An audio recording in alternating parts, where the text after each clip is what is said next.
Learte Elheim, unlike her twin brother, couldn't manifest her water powers until she was almost 20, but her father found a solution to this problem in some ancient writings. Her brother Leonrichis's incomplete power could be completed. By her demise, her father promised the whole family would never forget her sacrifice. Learte was the only one who hadn't awakened her powers, a disgrace to the Elheim Duchy. It was no secret to her that no matter how hard she tried, no one in the family would ever truly love her. The Duke ordered the execution to begin, and the mages surrounding Learte started the procedure. The only thing the heroine wanted at that moment was another chance, so she could just run away from them instead of trying to earn their love. And at that moment, the Spirit Stone suddenly burst into bright light and shattered into a million pieces. The Duke couldn't believe his daughter had actually managed to awaken her water powers. The heroine's eyes snapped open, and she gasped for air like she was suffocating. Learte looked around, confused as hell, not understanding how she ended up in a room that was burned down before her execution. Maybe this was all just a bad dream, because there was no other way to explain how she was still alive. Suddenly, Leonritius walked into the room to check on his sister. Grabbing her hand and glaring at her with pure hate, he said she was a real pain in the neck because she messed up all his plans. The heroine remembered seeing that exact same look and hearing those exact same words 3 years ago. Back then, she'd protected Leonritius from hired killers, taking the hit for him. She was wounded and passed out, which meant her brother's plans for that time had to be put on hold. And if it was all happening again now, it could only mean one thing. Learte had gone back in time. Realizing she actually had a chance to change her fate, the heroine decided to play things differently this time and slapped Leonritius's hand away. Learte wasn't hiding that the feeling was mutual, and she sure as hell wouldn't be that reckless again. Her brother was shocked she'd talk to him like that, but he didn't get a chance to say a word. Ian burst into the room and urgently told Leonritius to come look at the Spirit Stone. Turns out, their father had called all the Water Awakeners because the stone had suddenly started glowing. The guy jumped up immediately, telling Ian they could talk more on the way. Right when the execution was about to happen, the Spirit Stone shattered, and the heroine felt like some kind of energy surged into her. Learte decided to test if she'd managed to awaken the power of water, and she nailed it right away. She didn't know if it was a blessing or a curse, but she was damn sure she was leaving this house this time. Meanwhile, Mikail was heading to the Elheim Duchy with his assistant. He still couldn't see a thing, and was hoping they could help him lift the curse there. Valto had his doubts, especially since Elheim was dead certain that Birch was behind the assassin mess from 2 days ago. But Mikail was out of options. Only a Water Awakened could lift the curse. If the Elheims refused to help, Birch planned to dig up dirt on them and use it against them. Valto glanced out the window, a smirk creeping across his face. "Looks like the royal family sent us a little something." There were armed guys under the tree, but after the curse he was dealing with, Mikail couldn't care less about that kind of gift. He raised his hand, and dark energy poured out. It wrapped around the mercenaries' necks and snuffed them out instantly. Mikail ripped off his blindfold, promising to grant any request of whoever could break this curse. Staring blankly with his blinded, bloodshot eyes, he vowed to get revenge and set things right after that. Duke Elheim greeted Mikail with a chilly reception, wondering what brought the young man to his doorstep. Even though the guy had important business with him, he said with a smirk that he was ready to leave the duchy right then and there if he wasn't welcome. With that, Mikail showed Elheim his official permit to visit. The Duke knew perfectly well that a document like that guaranteed the guest wouldn't cause any trouble for the host's family. And you can't just kick out a visitor with an official permit signed by the temple and the emperor. Mikail asked the Duke with a sneer why he looked so spooked, like he was afraid of the Birch family. But Elheim, getting angry, told the guest to cut to the chase and explain the reason for his visit. Then Mikail explained that he'd gone completely blind because of a curse, one that even the holiest people couldn't break. And if he could find a Water Awakened who could lift the curse, he'd gladly accept the help. According to Elheim, it's a little tricky since whoever breaks a curse like that will lose their life. So it has to be a voluntary decision, not something forced. The Duke said he'd wait a month for a volunteer to show up. Mikail thought about it for a sec, said he understood, and took his leave. He wasn't expecting any promises from the Duke anyway, since he doubted there was even an awakened one in that family. Time ticked by, but no volunteers showed up willing to lift the curse from Mikail. Valto heard the Duke had gathered all the Water Awakenings together and suggested the master check in on how things were going. Hearing this, Mikail ordered his assistant to head to the dukedom and gather intel. Left alone, he wondered if his sight was doomed to never return. Mikail could still use his powers, but his blindness made them hard to control. The sound of something outside snapped him out of it, and Birch jumped up from the couch to see what was up. He walked to the open balcony door, saw Learte standing there, and announced he wasn't a fan of uninvited guests. Mikail was about to unleash his power, but the girl spoke up, saying she wasn't an assassin or some awakened pawn sent by the Duke. Birch was struck by her scent, which definitely didn't reek like the water of Elheim. Even though he couldn't see anything, he could sense this pure magical aroma. Without wasting a second, Learte announced that she was there to free Mikail from his curse. However, she wanted to know what he could offer her in exchange for restoring his sight. Mikail smiled and, pressing the girl's hand to his lips, promised to give her anything she asked for. First, Learte decided to check the condition of his eyes. Having no reason to disagree with someone who could lift his curse, Mikail sat on the couch and told her to do whatever she thought was necessary. The heroine reached out to remove the blindfold from his eyes. She had to struggle a bit because the knot was tied too tight. Truth is, Mikail could have taken the blindfold off himself, but for some reason, he didn't want to. Since he couldn't see, the girl's touch felt way more intense, and he was digging her scent. When Learte finally removed the blindfold, she tilted Mikail's face up and looked into his eyes.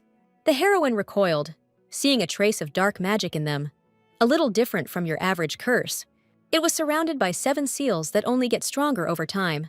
Mikail was worried that someone from the Elheim family knew about something like this, since the Duke always hated ancient dark magic. Actually, Learte studied forbidden ancient books to help the family without water powers, back when she still hoped to earn their love and recognition. But she wasn't about to admit that, and just changed the subject. They needed to start lifting the curse ass up, or Mikail could lose his sight for good. With a wave of her hand, the girl awakened the power of water and directed it towards his eyes. Even though it was her first time, Learte had no more doubts. She really could control water. Mikail felt a huge power surging through him, still not believing anyone in Elheim could be this strong. After just a few moments, he could feel things getting a little better. Learte explained that his body couldn't handle having all the seals removed at once, and since she'd decided to remove 1 seal per day, she said goodbye, promising to come back again tomorrow. Mikail replied that he'd be waiting for her, even though he still didn't know her name. In his past life, Elheim lost half its territory in wars. It all happened because the duchy ignored Mikail Birch's curse, and he decided to get revenge. Cornered and desperate, the Duke begged his daughter to sacrifice herself. He was convinced Learte's death would awaken the Spirit Stone, empower her brother, and then they could stand against Birch. Turns out, Leanricius wasn't the real owner of the water power after all. And if Elheim found out about that, there's no way he'd let his daughter leave. According to the Empire's laws, a minor noble from an awakened bloodline belongs to the family until they come of age, but then they get to choose where they live. So, the heroine needed to keep the secret until she could finally be free. Leanricius came to see his sister again, to check on her after the attack. Wearily looking away from her brother, the girl asked what he even cared. The guy was surprised by that, because he used to think Learte's rudeness was because she felt bad.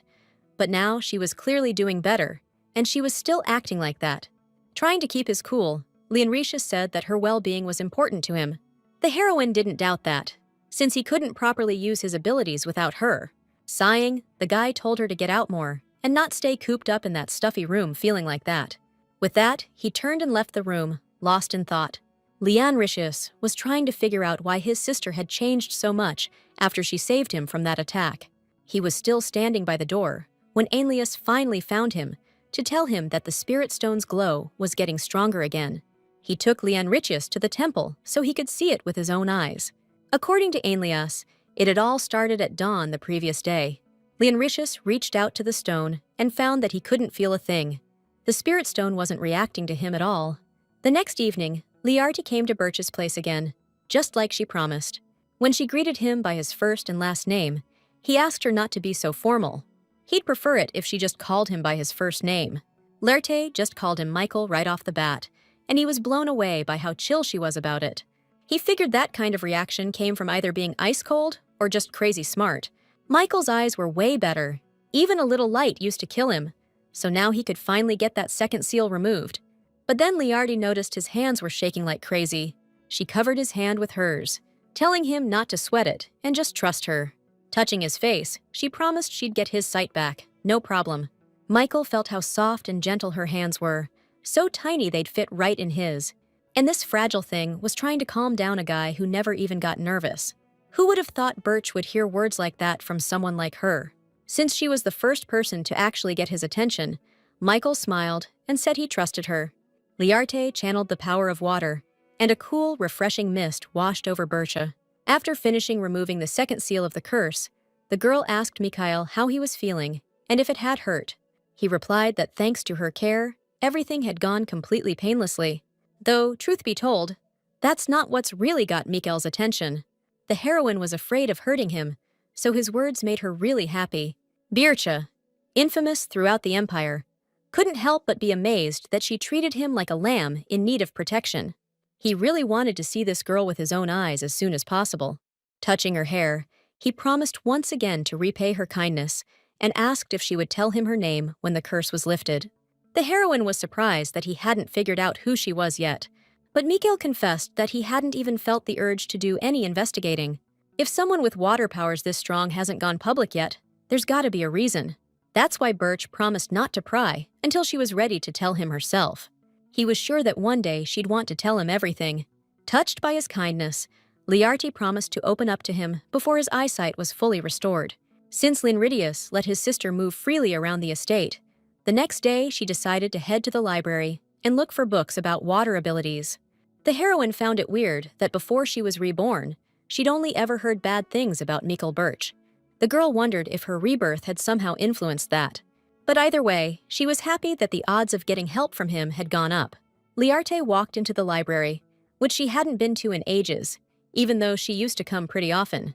It was where she hid from relatives who always hated the unawakened.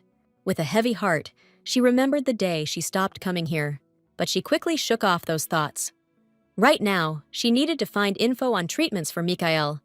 With each seal, controlling the water powers was getting harder. Suddenly, she sensed she wasn't alone in the library. Turning around, she saw Viamin standing awkwardly by the bookshelves. Besides Learte and her twin brother Leonricius, the Duke had 3 older sons, the eldest, Einlias, the middle one, Tandrion, and the third, Viamin. Learte and Viamin were almost the same age, so they often played together as kids. He was a really shy kid who loved reading books. Things got weird between them, because Viamin started secretly collecting forbidden books his father had discarded. At first, Learte just read them too, copying her brother. But then she started studying them, hoping to be useful to the family, even without awakened powers. But they couldn't keep this secret from their father for long. The Duke lost it when he caught them reading forbidden books, and demanded to know who brought them to Elheim. Trembling with fear, Viamin claimed he had nothing to do with it. Unable to come up with a better excuse, he pointed at Learte and blamed everything on her. The Duke knew perfectly well it was a lie, since a little girl with no money or power couldn't have gotten her hands on books like those. Even so, he still punished Learte, but instead of beating her, their father preferred to inflict injuries on her with the power of water. After that, the heroine couldn't talk to Viamin normally, and only when they were alone would he throw awkward phrases her way.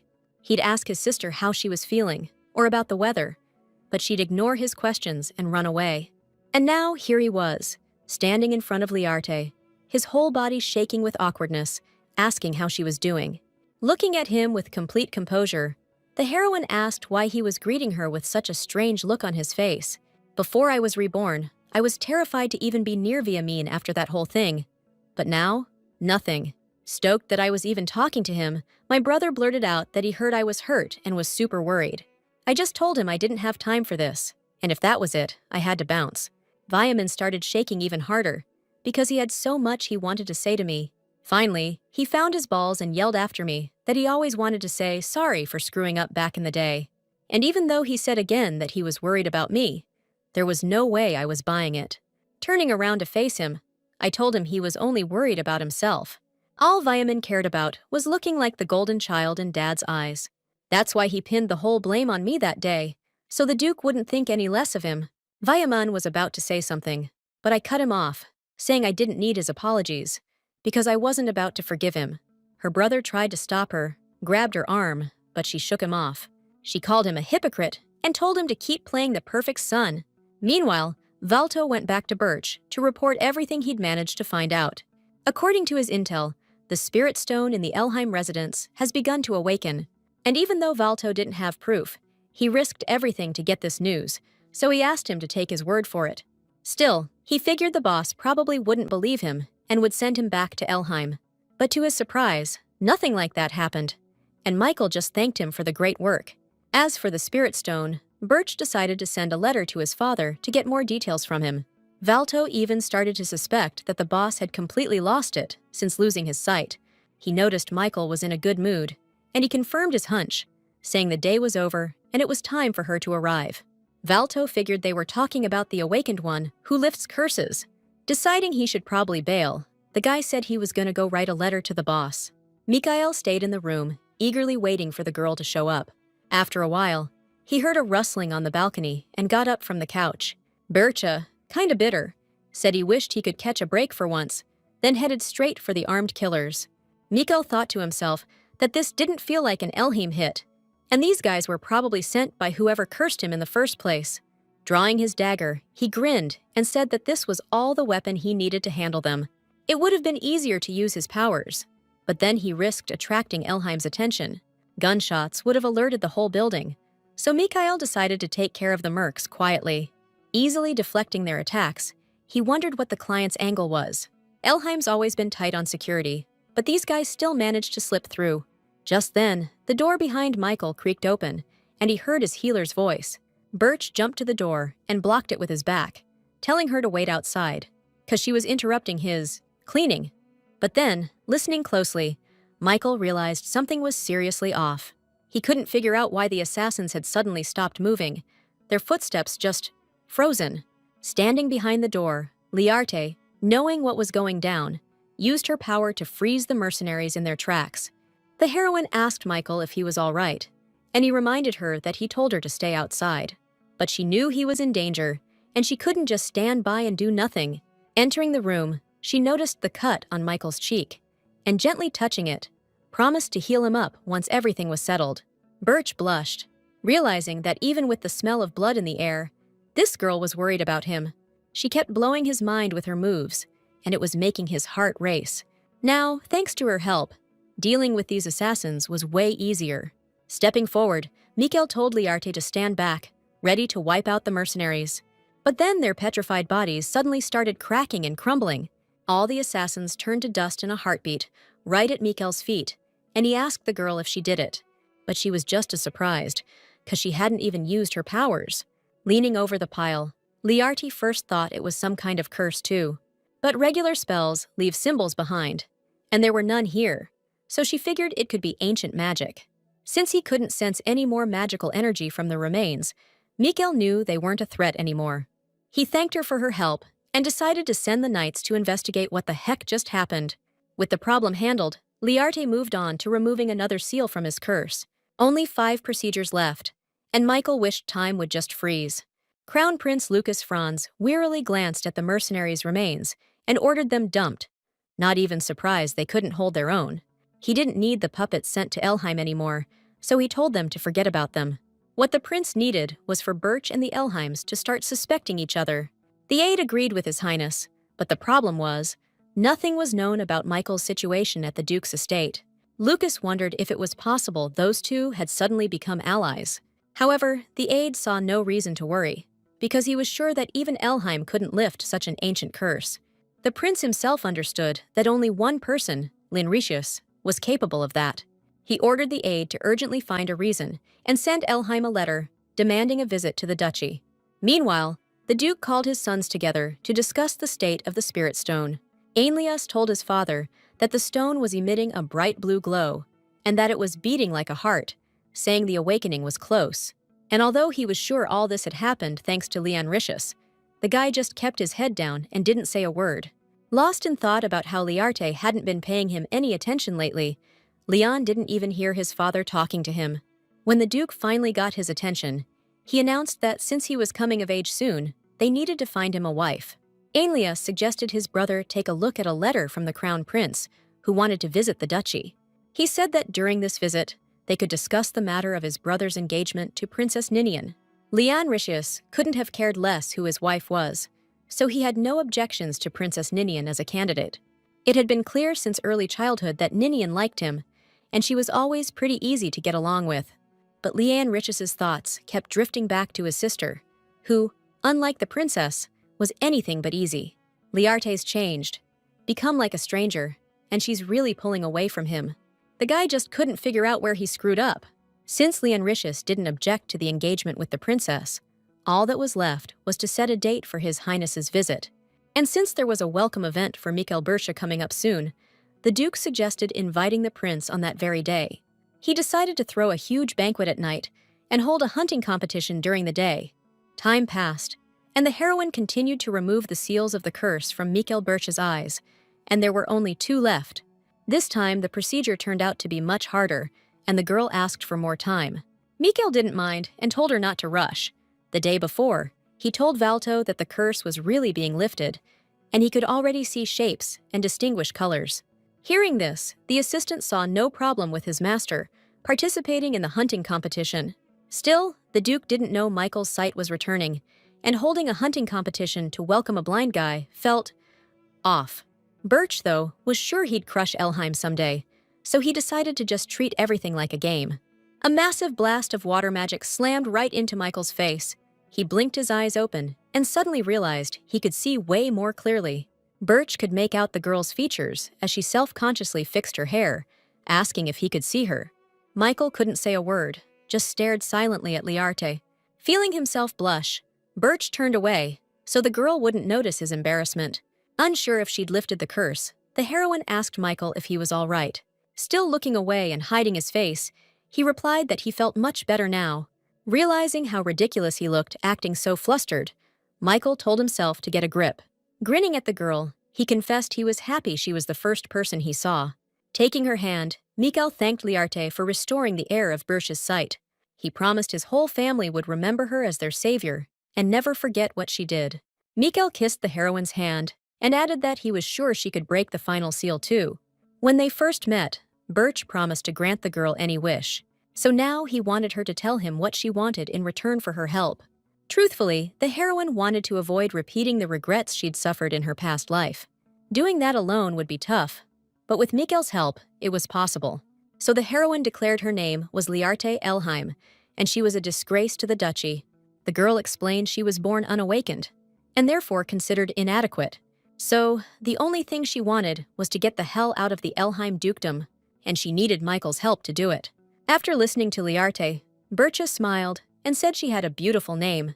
Then, he cupped her face in his hand, looked her in the eyes, and promised to help her escape. Sitting by the window, Mikail was telling her about himself, but realizing it might be boring her, Birch suggested Learte tell him about herself. He was curious to know what she liked, and what she, on the other hand, absolutely hated. The question threw her for a loop, and she just blurted out the first thing that popped into her head. She said she liked animals, but the question about whether she liked birds totally threw her off. The heroine suddenly realized she didn't even know anything about herself. Suddenly, Mikail waved his hand, and birds started fluttering all around them. He perched one of the birds on his hand, explained they symbolized the Birch family, and asked Learte if she liked them.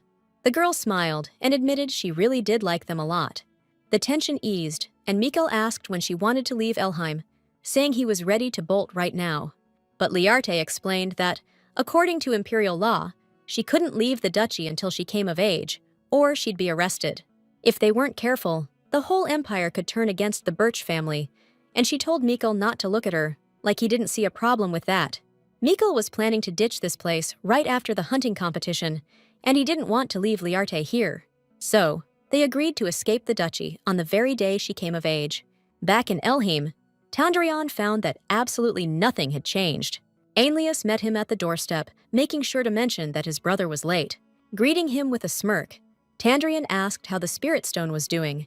This guy was always different from the other Elheim awakened, even though he was one of the best. He hated his natural black hair, so he was always dyeing it. Also, Tandrion headed to the palace to escort and protect Princess Ninian.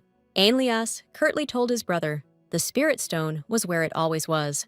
And if Tandrion was so interested, he should have rushed home the second he got the letter. The guy replied he was just too busy. But right now, he wanted to see the stone first thing. Entering the temple, the brothers were stunned by the stone's unusually bright, blazing glow. Seeing this, Tandrion said he would have come back sooner if he'd known how bad things were. But Aenlias stated that the stone hadn't been glowing this intensely before. Tandrion reached out his hand and froze in amazement. The Elheim awakened, families had the ability to control water, a power they called domination. But for some reason, they couldn't control the water filling this place, and it was only getting stronger. Blinded by the stone's glow, Aenlias couldn't figure out what the heck was going on. Suddenly, a silhouette formed through the haze of the mist filling the room. A being with blue hair and eyes, and elven-shaped ears, asked in surprise who they were. He demanded they tell him where the one who awakened him was. Looking at the being with incredible power, the brothers tried to figure out if it was a monster or a god. Finally, Aenlias dared to step forward and ask who he was. The being was outraged that this arrogant fool dared to question him. Extending his hand forward, he blasted the brothers with a powerful surge of water, knocking them off their feet and using the water like tentacles. The creature lifted Aenlias and Tandrion high above the ground. The water wrapped around their necks, choking off their air supply. The creature announced he was Lord Ryard's 10th weapon and Urin's first contractor. Grinning, he added that he was what people usually called a spirit king. He said if these two were descendants of Urin, their power was pretty pathetic. Releasing the brothers and dropping them back to the floor, the Spirit King asked again who woke him up. Tandrion knew that if they didn't answer, he'd squash them like bugs. Aenlias shouted that the one he was looking for wasn't here and offered to go get him. After a moment's thought, the Spirit King replied that he didn't need him yet and ordered them to bring Urin's successor in 3 days. With that, he vanished into the stone, gone in a flash. The Spirit King's deadline was the day after the banquet and hunting competition. The brothers decided to tell their dad everything that happened, like right now. When Aenlias and Tandrion brought the Duke to the Spirit Stone Temple, the door was locked tight. Elheim called his sons idiots for not figuring out that at least one of them should have stayed inside. Aenlias told his father that the Spirit King ordered them to bring Urin's heir to him in 3 days. But he was sure that if they brought Leanrichus here tomorrow, the door would open, even though he hadn't seen his brother in ages and had no idea what he was up to. According to the Duke, Leon had been chasing after Learte this whole time, even invited her to the hunting competition. But right now, it was important to keep the spirit awakening a secret, especially from Birch. The day of the competition arrived, and Mikail showed up with his assistant, wearing a blindfold. A little ways off, Learte was standing with her twin brother, who was holding her hand and talking to her about something. Mikail was watching everything, and he was definitely not feeling it. Suddenly, Prince Lucas came up behind him and asked the Duke how he was feeling. Turning to face him, the bastard declared he was feeling great and looking forward to a fun hunt. There's only one cursed seal left, so Mikail could see everything perfectly now. But Duke Elheim didn't know that yet, which meant the Duke was just gonna have to stand there like a scarecrow. Maybe any other time, that's exactly what Mikail would have done. But right now, seeing how painfully Leanrichus was squeezing Learte's wrist, he couldn't just let it slide. Sitting under the tree, the heroine wondered how strangely her twin brother had been acting lately. Before she was reborn, there's no way he would have invited her to the hunting competition, and especially wouldn't have said anything like that. Before heading into the woods, Leanrichus promised to get his sister some game, and asked what kind she wanted. The girl dryly replied that she didn't need anything. My brother grabbed her arm, hard, and told her to figure something out then. So Learte asked him to bring her a live silver fox, instead of killing it. Leanrichus smiled, promised he'd definitely do it, and let go of her arm, leaving marks from his fingers. She specifically asked for an animal that's super hard to find. She didn't get what was up with her brother, but the attention she'd craved before her rebirth was now just getting on her nerves for some reason. Suddenly, someone called her name from behind, and when she turned, she saw Mikail. He stood in front of Learte without his eye patch, smiling warmly at her. She was surprised he'd been able to track her down here. Mikail sat down next to her and said he somehow just knew he'd find her if he came here, even though he'd really just followed her amazing scent on the breeze. With that, Mikail started chuckling like a goofball, which just made Learte even more confused. When she asked about his eyes, He said he could see a whole lot better now. Pointing to the bruise on her arm, Birch asked if it hurt bad. And when Learte admitted she was used to it, Mikail told her she shouldn't have to get used to stuff like that. Looking at her gently, he added that he didn't want her getting used to pain. She froze, not knowing how to react or what to say in moments like these. So, she just decided to change the subject and asked why he came here. Mikail replied that, obviously, he wanted to see her. Those words made Learte think again, because everyone else only saw her as someone who hadn't awakened their powers. But he not only found her in this forest, but also showed her he cared. Realizing that, she smiled and admitted that she was glad he came. For once, Duke Birch himself was flustered, even thrown off balance for a second. Deciding it was time to go, he stood up and asked if Learte would be at the banquet tonight. Remembering her brother mentioning the banquet, she replied that she'd go if he was going to be there. Mikail was stoked, because he'd been hoping to ask her to dance, and even though she said she didn't know how to dance, he promised he'd teach her. Meanwhile, Leanricius was roaming through the forest, searching for the silver fox. Finally, he suddenly noticed a tuft of silver fur on the ground. When his father found out who he was hunting, he said Leon had picked himself a real challenge. See, that type had been wiped out a long time ago by order of their ancestor, so now they were practically extinct. Holding the tuft of fur, Leanricius figured he might be on the trail of the last silver fox in Elheim. He had to catch that beast, no matter what it took. Maybe then, Learte would finally go back to normal. Hearing a rustle in the bushes, the guy pushed aside the branches and saw a little fox. Leanricius slowly reached out to it, trying not to scare the little critter. But suddenly, a shot rang out, and the fox yelped and fell to the ground. Making sure the animal wasn't dead, just wounded, the guy turned around to see who did it. Seeing Duke Birche picking up the fox from the ground, Leanricius asked what this was all about. Smiling and holding the little animal close, Mikail acted like he had no idea what he was talking about. He said that apparently, the sighted Lord Elheim was way worse at hunting than a blind man. Passing by Leanricius, Birch advised him to grab his prey faster next time. Otherwise, he'd just end up losing it again. The heroine sat in her room, glancing sideways at the box with the dress her brother gave her for the banquet, which she still hadn't opened. She never wore an evening gown in her past life, but now, after being reborn, a lot has changed.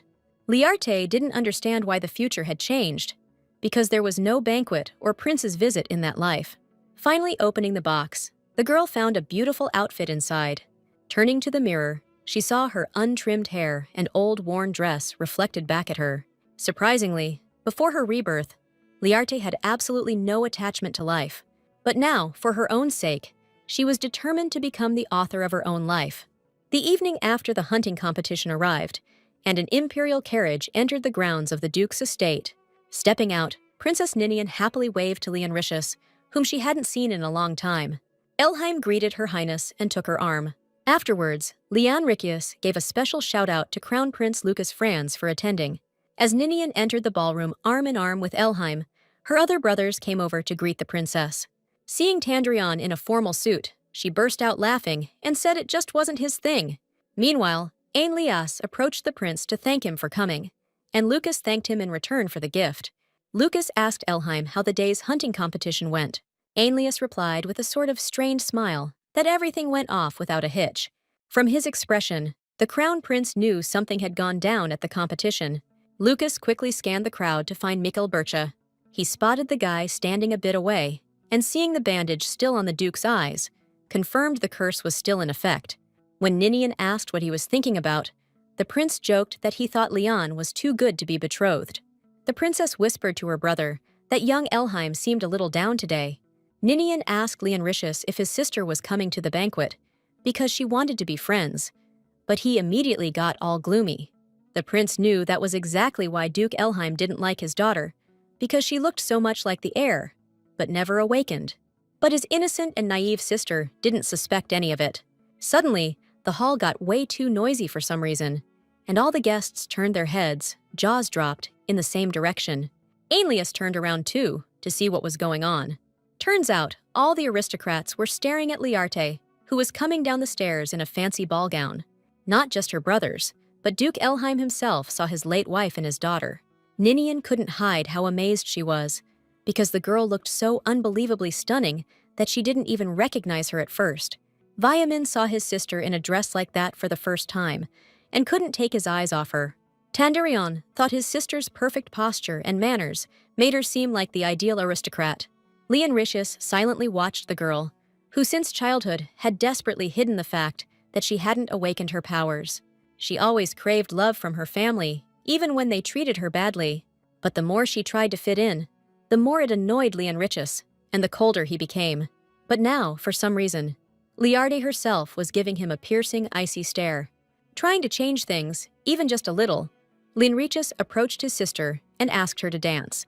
However, Mikail suddenly blocked his way, stepping between them and also inviting Learte to dance. Elheim's mind flashed back to the Duke's advice. Next time, move fast, or you'll lose her again. Only now did he understand what those words meant, and he clenched his teeth in anger. The heroine smiled, offered Mikail her hand, and said she'd be delighted to dance with him. That's when Leonritius realized his sister was slipping away from him for good.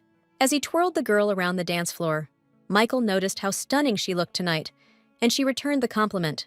Sensing someone's intense gaze, the heroine turned and saw the crown prince watching them. Even before her rebirth, the royal family dabbled in ancient magic. She understood that the attack on Leon, the curse on Mikail, and the mercenaries reduced to bone dust all involved ancient powers only the ruling family could wield. All of this implied that the royal family was behind everything, and maybe Crown Prince Lucas came to the duchy today to make sure the curse on Birch was working. Learte asked Mikail if he could really dance so openly in public. After all, the one responsible for his curse is right here in this room. Initially taken aback, Birch suddenly smiled, because he was planning to tell her everything later, but Learte seemed to have figured it all out herself. He said he didn't care, because those people were convinced he couldn't see anything. For Mikail, it was way more important that Learte come to Birch when she came of age. Looking the girl straight in the eyes through her blindfold, he offered to take her with him. However, Leonritius, who was watching them, had completely different plans in mind. He was dead set that once he came of age and took over as Duke, he'd chain his sister to Elheim and never let her leave. The princess was tired of dancing and suggested Leonritius take a little break. She got flustered seeing the prince and the Duke talking about something, figuring they were discussing their engagement. His Highness had actually already arranged with Elheim to send all the necessary paperwork. But Leonritius suddenly jumped into the conversation and asked them to hear him out first. Everyone looked at him in surprise, not understanding what he was up to. And that's when Leonritius, with total conviction in his voice, suggested they get engaged after she came of age. The prince agreed that an engagement with someone underage wasn't the best idea. He remarked that the Duke had a very serious and prudent younger son. Stepping aside, Ninian thanked Leonritius for looking out for her. And even though the younger Duke wasn't even thinking about postponing the engagement because of the princess, he was glad everyone thought so. The truth is, he just wanted to speed up the coming-of-age ceremony. The Elheim family valued exceptional water abilities, and since Leonritius was the strongest awakened, he was destined to take the Duke's place. And after that, he planned to use his power to make sure Learte didn't try anything funny. The heroine entered a room she hadn't been in for a long time, but the place was forever etched in her memory. After all, this was where the Duke usually disciplined his children. Slamming the door open, her father demanded Learte explain why she was dancing with Birch at the banquet. But she didn't see a problem with dancing with Mikail. In that instant, the Duke suddenly realized something about his daughter had changed, because she used to be such a withdrawn kid. He figured it was just another one of her little, attention-grabbing stunts. Her father started yelling that Learte better not use Birch for that. She knows how much he can't stand them. According to the Duke, he never considered her a real Elheim, so he doesn't have to treat her like a daughter. Against his expectations, Learte fired back, saying that in that case, she wouldn't consider him her father either. The Duke couldn't believe his ears. She'd never dared say anything like that before. After all, Learte wanted to be part of the Elheim family more than anything. Completely thrown, the Duke asked if she even understood what she was saying. Giving her father a cold stare, the girl reminded him that he himself had said she wasn't part of Elheim. And if that was the case, she didn't understand why she had to follow the rules of the duchy and stay away from Bersha. The Duke was furious at the garbage Learte was spouting in that room. The heroine had had to listen to lectures in this disciplinary room until her ears ached more than once. This music room was the Duchess's favorite place in the estate right up until her death. Elheim always blamed Learte for his wife's death, claiming it happened because the daughter was born unawakened. But the heroine had heard that her mother's condition was already bad after giving birth to 3 sons. And after the Duchess gave birth to twins, she passed away. The heroine asked her father if her mother's last wish was really to get revenge on the child who killed her. Then she declared to the stunned Duke that if he had nothing more to say, she was leaving. Learte stormed out, slamming the door, and Elheim just stood there for a while, head hanging low. He was still stuck on his theory that his wife died because she gave birth to someone without powers. That night, Learte removed the last cursed seal from Mikail's eyes. Bircha noticed she was in a bad mood and asked her what was wrong. She told him she'd popped into the disciplinary room earlier that day for a bit. Worried he was making her uncomfortable, Mikail checked her over carefully, but didn't see any signs of her being roughed up. Then he smiled and offered her his shoulder if she was just feeling down. Silence filled the room, and Bircha figured he'd overstepped. But then, out of nowhere, Learte threw herself against his chest. Holding onto Mikail, she told him how she'd told her father she didn't consider herself part of their family anymore. The guy couldn't believe Learte was opening up to him, actually sharing what was on her mind. He hugged her tight, trying to calm her down, telling her she didn't have to impress people who didn't respect her. Then, Mikail asked her what exactly the Elheims had been doing to her. The girl just spaced out, not even knowing where to begin. The very first memory that popped into her head was from when she was a kid.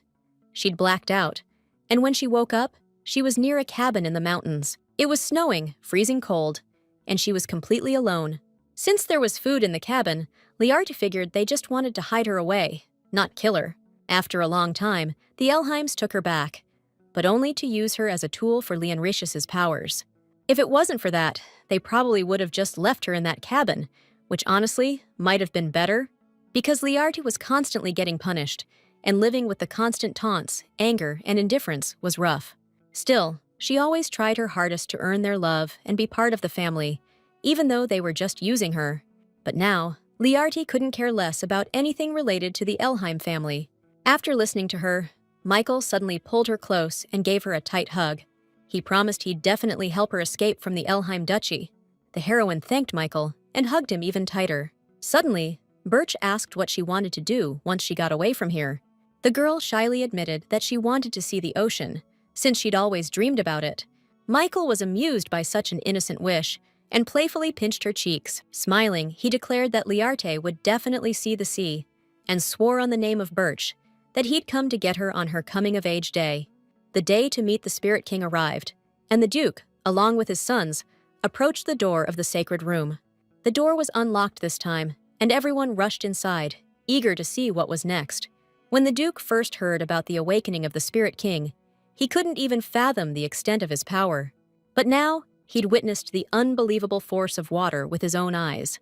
Kneeling before the Spirit King, Aeneas announced that he had brought the one who awakened him. Casting a displeased glance at Leonricius, the Spirit King declared that I couldn't have been the one. Soaring high into the air, he called the whole thing ridiculous. Keeping his eyes locked on the stunned Leonricius, the Spirit King called him a fake. He was furious that the Elheim dared to try and trick him, bringing him the wrong person, not the one who actually woke him. Rage clouded the Spirit King's eyes, and he looked ready to wipe them all out. But the Duke cried out, saying they didn't understand what he was talking about, because Leonricius possessed the Spirit Stone. The Spirit King sensed the Elheims weren't lying. They genuinely didn't understand what was going on. Still, he was sure that Urin's reincarnation, the one who woke him up, was close by. He declared the true owner of the Spirit Stone was in this castle and ordered them brought to him. The Duke promised to do it, even though he had no clue who it could be. After that, all the awakened Elheim family members were brought to the Spirit King one by one, but he kept saying the right person wasn't among them. Sitting in his study, the Duke was racking his brain, trying to figure out where he'd gone wrong, and how Leonricius couldn't be the stone's owner. Aeneas suggested his father check the low-level awakened ones. Looking at his brother's serious face, he told him not to sweat it too much. After all, even without being the Spirit Stone's owner, Leonricius was still the Duke's heir. Tandrion needed to head back to the Imperial Palace following the princess, but he promised to return for his brother's coming-of-age ceremony. The knight showed up to announce Duke Bircha was leaving Elheim, cutting off the father's talk with his sons. Valto wasn't sure if they should leave earlier than planned, But Mikail didn't see the point in sticking around, since the curse was totally lifted. Besides, he still had a ton to get ready for Learte's arrival. Out of nowhere, Leonricius came out to see Duke Birch off. Mikail smirked and said it was a real honor. And now his journey would definitely be smooth sailing. Stroking the silver fox cub in a showy way, he added that, thanks to the Elheim's hospitality, he hadn't had a single dull day in the duchy. Looking at the little critter, Leonricius asked if Mikail was planning on taking it with him. Still smirking, the Duke replied that, of course, he always takes everything that belongs to him. Getting into the carriage, Mikail said goodbye to Leonricius, and that he'd see him around. But the dude just said they probably wouldn't cross paths again. After a short pause, Leon added that went for both him and his sister. But Mikail was sure the Elheims would be seeing him again, no doubt. It had been a few months since Birch skipped town and left the duchy. Nothing much had happened since then, except Leonricius switched his sister's room to something more suitable for a lady of her status. Hearing her brother's footsteps behind her, she asked what he wanted. But according to Leonricius, he didn't need a reason to visit his sister. Since their coming-of-age ceremony was coming up soon, he asked Learte if there was anything she wanted. Without turning to face him, she said she didn't get why he was suddenly so interested in what she wanted. Leonricius asked her to stop staring out the window, like she was about to ditch this place any minute. Leaning over his sister, he smirked and said if she thought she could escape Elheim, she could forget about it, because it was never gonna happen. Even if Learte was on her deathbed, she'd have to meet her end in the duchy. Remembering Michael's promise, she thought that this time, her brother was dead wrong. There was no way she was repeating that fate a second time. She was definitely getting out of this place. Meanwhile, the princess was wandering around the castle, looking for Tandrion. Hearing her call his name, Elheim instantly popped up in front of Ninian, grinning like a fool. The girl got pissed that he'd hidden his appearance with magic again, even though she'd told him a million times not to. Tandrion replied that he was just trying to help the princess without getting in the way, like he was just air. But she was sick of those excuses. Elheim turned around and spotted the prince in the hallway, followed by some dude in a cloak. The princess started excitedly telling Tandrion about the new maid. But before she could even blink, he vanished into thin air again. The castle dungeon was cold and dark, lit only by torches near the stairwells. As they descended, the prince's companion reminded him that the Leonricius ceremony was just around the corner, only 3 days away. His Highness replied that Ninian should be thrilled about that. Finally, they reached a tall, massive red door, flanked by terrifying gargoyles perched on the columns beside it. Count Fedes looked up and froze, stunned. Before them, levitating in the air, was the half-blood spirit queen, passed down in the ruling family from generation to generation. The prince informed the count that he intended to make her whole and then claim her power for himself, all so that not even the awakened could challenge the absolute imperial authority. Fedes vowed that everything would go exactly as His Highness wished. Suddenly, the prince ordered a bottle brought to him, which surprised the count, who hadn't expected him to do that himself. But Lucas reminded him about the special thing with red-eyed royals. Neither awakened powers nor curses affect them. Still, Fedes advised His Highness to be careful. Lucas opened the bottle and started scooping in the black pollen, which had a special layer to it. One whiff, or even a touch, and a living thing would completely lose its mind from it. After collecting enough pollen, the prince closed the bottle. On the way out of the dungeon, he asked the count how Birch was doing, and he replied that the duke was still behind locked gates. Lucas was pleased that the old man would never see a bright future again, since his heir was blinded, and they deserved it. Neither Fedes nor the crown prince noticed that Tandrion had been watching them the whole time. And now Elheim knew that the crown prince was hiding another spirit king. Tandrion got back home the day before his coming-of-age ceremony, and he was shocked they still hadn't found the spirit stone's owner. The duke told his son they brought every awakened person to the spirit king, but it didn't work. Tandrion actually came to Elheim to get news about the spirit stone, and he was bummed things were still the same.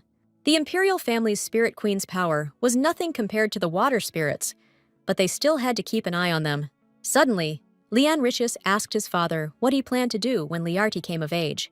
Aeneas didn't get why his brother was even talking about her, though he noticed he'd been obsessed with their sister lately. The duke replied that if Leonricius could use his power without Learte after the ceremony, they wouldn't need her anymore, and he'd kick her to the curb. But to his surprise, his son suddenly asked him to let her stay in the family. The duke started explaining that by law, They couldn't keep Learte after she came of age if she didn't want to stay. Leonritius reminded his father he'd said Learte was his property, and now he didn't want to hear anything about laws. Aeneas was floored by the crazed look in his eyes as he said all that. Tandrion backed his brother up, saying he was free to do whatever he wanted, and they could rough up Learte if she didn't listen. It was clear he still thought Leonritius was the real owner of the Spirit Stone. Suddenly, Aeneas remembered that when other awakened people were brought before the Spirit King, he'd just say they weren't the right ones. But only when it came to Leonritius did he use the word fake. The coming-of-age ceremony was just a day away, and the heroine needed to figure some things out before then. Learte noticed that all the awakened of Elheim had been summoned to the temple lately, and she was curious about what was going on there. The girl stopped in front of the door, which only a direct awakened descendant could open. But when she reached out, the door gave way immediately and swung open. Stepping inside, the heroine found some kind of dormant creature there. It looked a lot like the guy Learte saw right before she was reborn. Suddenly, the creature opened its eyes and lunged at her, stoked that she finally came to him. The Spirit King called the heroine his master and his only contractor. Learte looked at him, surprised, not remembering ever making a deal with him, saying that wasn't true. The creature touched the girl's hand with his palm. Her whole arm instantly lit up with a bright blue glowing design. It was a mark Learte etched into her soul, so he'd recognize her even after reincarnation. Because they promised each other they'd meet again. She was his first contractor and the reincarnation of the head of the first family, Uren. The Spirit King took Learte's hand to read her memories. After seeing them, he said he'd love to give those guys in that family a piece of his mind, and then some. And on top of everything, these guys couldn't even recognize the real boss and kept clinging to the fake. The Spirit King would have wiped out all of Elheim if Learte had asked him to. His power could have leveled the whole empire. But she told him not to, said those guys weren't even worth the trouble. Besides, Learte was planning on ditching this place anyway, so she asked him to keep their meeting on the down low. The Spirit King already knew she was heading to Bircha. He wanted to go with her, but the thing is, a long time ago he split himself into two parts. If the Spirit King leaves this place, it'll break the seal. Before he could even explain properly, they heard someone's voice from behind the door. It was time for her to bounce, so the Spirit King promised to explain everything in detail next time. And even though he couldn't be with Learte, he genuinely wished her all the best. The girl promised the Spirit King they'd meet again for sure, and headed for the exit. After seeing her off, he thought about how much those fools would regret it when they found out exactly who they'd kicked out. The day of the coming-of-age ceremony arrived, and the duchy's ballroom was packed with guests. Viamin was seriously surprised to see Learte at the event, but Leonritius reminded his brother that he and his sister were twins, and this was their shared celebration. Still, Viamin couldn't figure out why Learte had knights guarding her, like she was some kind of criminal. He thought it was going way too far. The family had no right to hold back awakened individuals who'd reached adulthood. Smirking at Viamin, Leonritius asked him since when he started considering Learte a member of their family. The guy said he was right, apologized, and decided to go over to their father. Left alone, Leonritius looked at his sister again, thinking, not for the first time, that this was exactly where she belonged. Learte was supposed to stay hidden, like she was the shadow, desperately craving the light. The princess approached Leonritius to congratulate him on coming of age. She looked at the future duke, hoping they'd be engaged soon. Ninian kept rambling on about something, but Leonritius wasn't listening. He was still watching Learte. The heroine constantly felt her brother's unwavering gaze on her. Under the guise of caring, he even assigned her guards, and she wondered if Mikail could really help her under these circumstances. The duke was chatting idly with the guests when a knight suddenly burst into the hall. Throwing himself to his knees before his grace, he reported that an uninvited carriage had arrived at the castle. The duke was floored to learn that Birch had shown up at the event. A moment later, Mikail actually appeared in the hall, accompanied by his loyal assistant.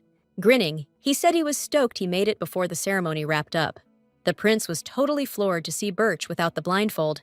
It meant the curse was gone. The duke was livid that Mikail dared to show up in Elheim uninvited. He was shaking with rage, promising Birch would pay for what he'd done. Mikail wasn't fazed at all, and just smirked, saying he was only back to pick up what he left behind. Leonritius, tense as hell, asked what he was talking about. Mikail turned and silently looked at Learte, who was standing a little ways away. Then, he held out his hand to her, saying he was there to keep his promise, and asked her to come with him to Birch. Apologizing for being late, Mikail added that they should get going. Before Learte could take a step towards him, a wave of water erupted between them. "Who do you think you are, Mikail, snatching my sister like that?" Leonrichus boomed, flexing his power. "Birch ain't getting what's mine," he snarled. "And I'll take you down if you try." Leonrichus's power surged towards Mikail, but never even touched him. Suddenly, a massive wave of energy erupted, pushing the water back from Bircha. Ainlea strained to see who in the hall was packing that kind of heat. Leonrichus froze, finally spotting the source of the blast. Standing in the middle of the towering wave, Learte frowned. "That's enough, everyone! Knock it off!" With everyone in the room stunned silent, the heroine suddenly started moving. Mikail grabbed her hand, but she said, "Before I head to Birch, I've got something I need to take care of." The guy let go, and Learte walked straight towards her father. The Duke was dying to know what power she'd just used, but the heroine totally blew off his question. She told the Duke straight up that she was cutting all ties with the Elheim dukedom, effective immediately. Since Learte was officially an adult, legally, none of them could hold her there. 21 years, counting her time before she was reborn, the heroine had lived through hell, but now it was finally over. Learte wasn't about to be anyone's substitute anymore. Viamine and Tandrion, who'd never seen power like that before, were totally stunned by what was happening. Announcing she was done, the heroine suggested to Mikail that they head to Berisha. Smiling and without wasting a second, the Duke took the girl's arm and led her out of the hall. Learte smiled, knowing she was finally going to see the ocean. Sitting in the carriage, Mikail was thinking about how the Elheim family had tried to hold on to the girl until the bitter end. The Duke bolted after his daughter, almost dropping to his knees in front of her. But as far as he was concerned, those fools didn't deserve the treasure they'd been taking for granted all this time. Learte shouldn't have just been some backup plan for that jerk Leonrichus. A girl's voice snapped Mikail out of his thoughts. The heroine couldn't believe she'd actually left Elheim. Birch gently touched Learte's hair and promised to make her forget everything she'd gone through in that place. Grinning, he added that he'd be right there with her. And just then they were told they'd arrived. Mikail asked the girl if she was ready and opened the carriage door, which immediately flooded with golden sunlight. The heroine peeked out and saw the sun setting over the ocean horizon, painting the water crimson. Learte couldn't tear her eyes away from the beauty, smiling at the feeling of freedom washing over her. The sun had completely dipped below the horizon, but she was still standing there on the shore. The ocean was way bigger and more beautiful than she ever imagined from those fairy tales. Learte thanked Mikail and told him she was glad they met. She asked him to look after her when they got to Birchi. Mikail got flustered and turned away so she wouldn't see how red he was getting. Coming closer to Learte, he confessed that he missed her a ton while he was in Bircha. Gently touching his face, she said she missed him too. Pressing her hand tighter to his cheek, Mikail asked her to be with him always and to come to the sea together, again and again. Meanwhile, Leonrichus was sitting in the middle of the room, surrounded by furniture he'd trashed in a fit of rage. Trying to figure out where things went wrong, he realized Mikail had been a problem from the very beginning. Leonrichus should have seen the writing on the wall the second Birch snatched that silver fox right from under his nose. We should have kicked him out the moment he asked Learte to dance. The Duke walked up to his son and just stared at him for a long moment, not saying a word. Looking around, he made it clear he was not happy with how this coming-of-age ceremony went down, considering it was supposed to be the biggest celebration for the Elheim family. Still, the Duke was blown away by the raw power of Learte's water abilities. He turned and ordered his sons to follow him, saying they needed to figure out what all this meant. The 5 of them headed to the temple to talk to the Spirit King. The blue-haired being was sitting in the middle of the room, looking all bummed out. Seeing the Elheims, he admitted he felt like tearing them limb from limb, because thanks to them, those boneheads, Urin's descendant, had left the estate. The Duke asked him to go easy on them and explain what it really meant to be the master of the Spirit Stone. The Spirit King asked the Elheims how they interpreted Urin's will. According to the Duke, the Covenant says the true master of the Spirit Stone will appear one day, awaken it, and restore the family's power. Before he could finish, the Spirit King declared that was all wrong and began to tell the real story of the will. Back in Urin's time, the first master, the Spirit Stone gates opened. Back then, spirits roamed the earth freely, interacting with people and sharing their power with those who made contracts with them. There were even those who made contracts with spirit kings, not just regular spirits, and they were called the Awakened. People got along great with the spirits until one of the spirit kings fell, and the gates were sealed shut. Hearing this, Tandrion wondered if this was the same being he'd seen in the Crown Prince's basement. After that, all the spirits returned to their world, and the Awakened, naturally, couldn't use their powers anymore. The Elheims, however, managed to preserve their power only thanks to Urin.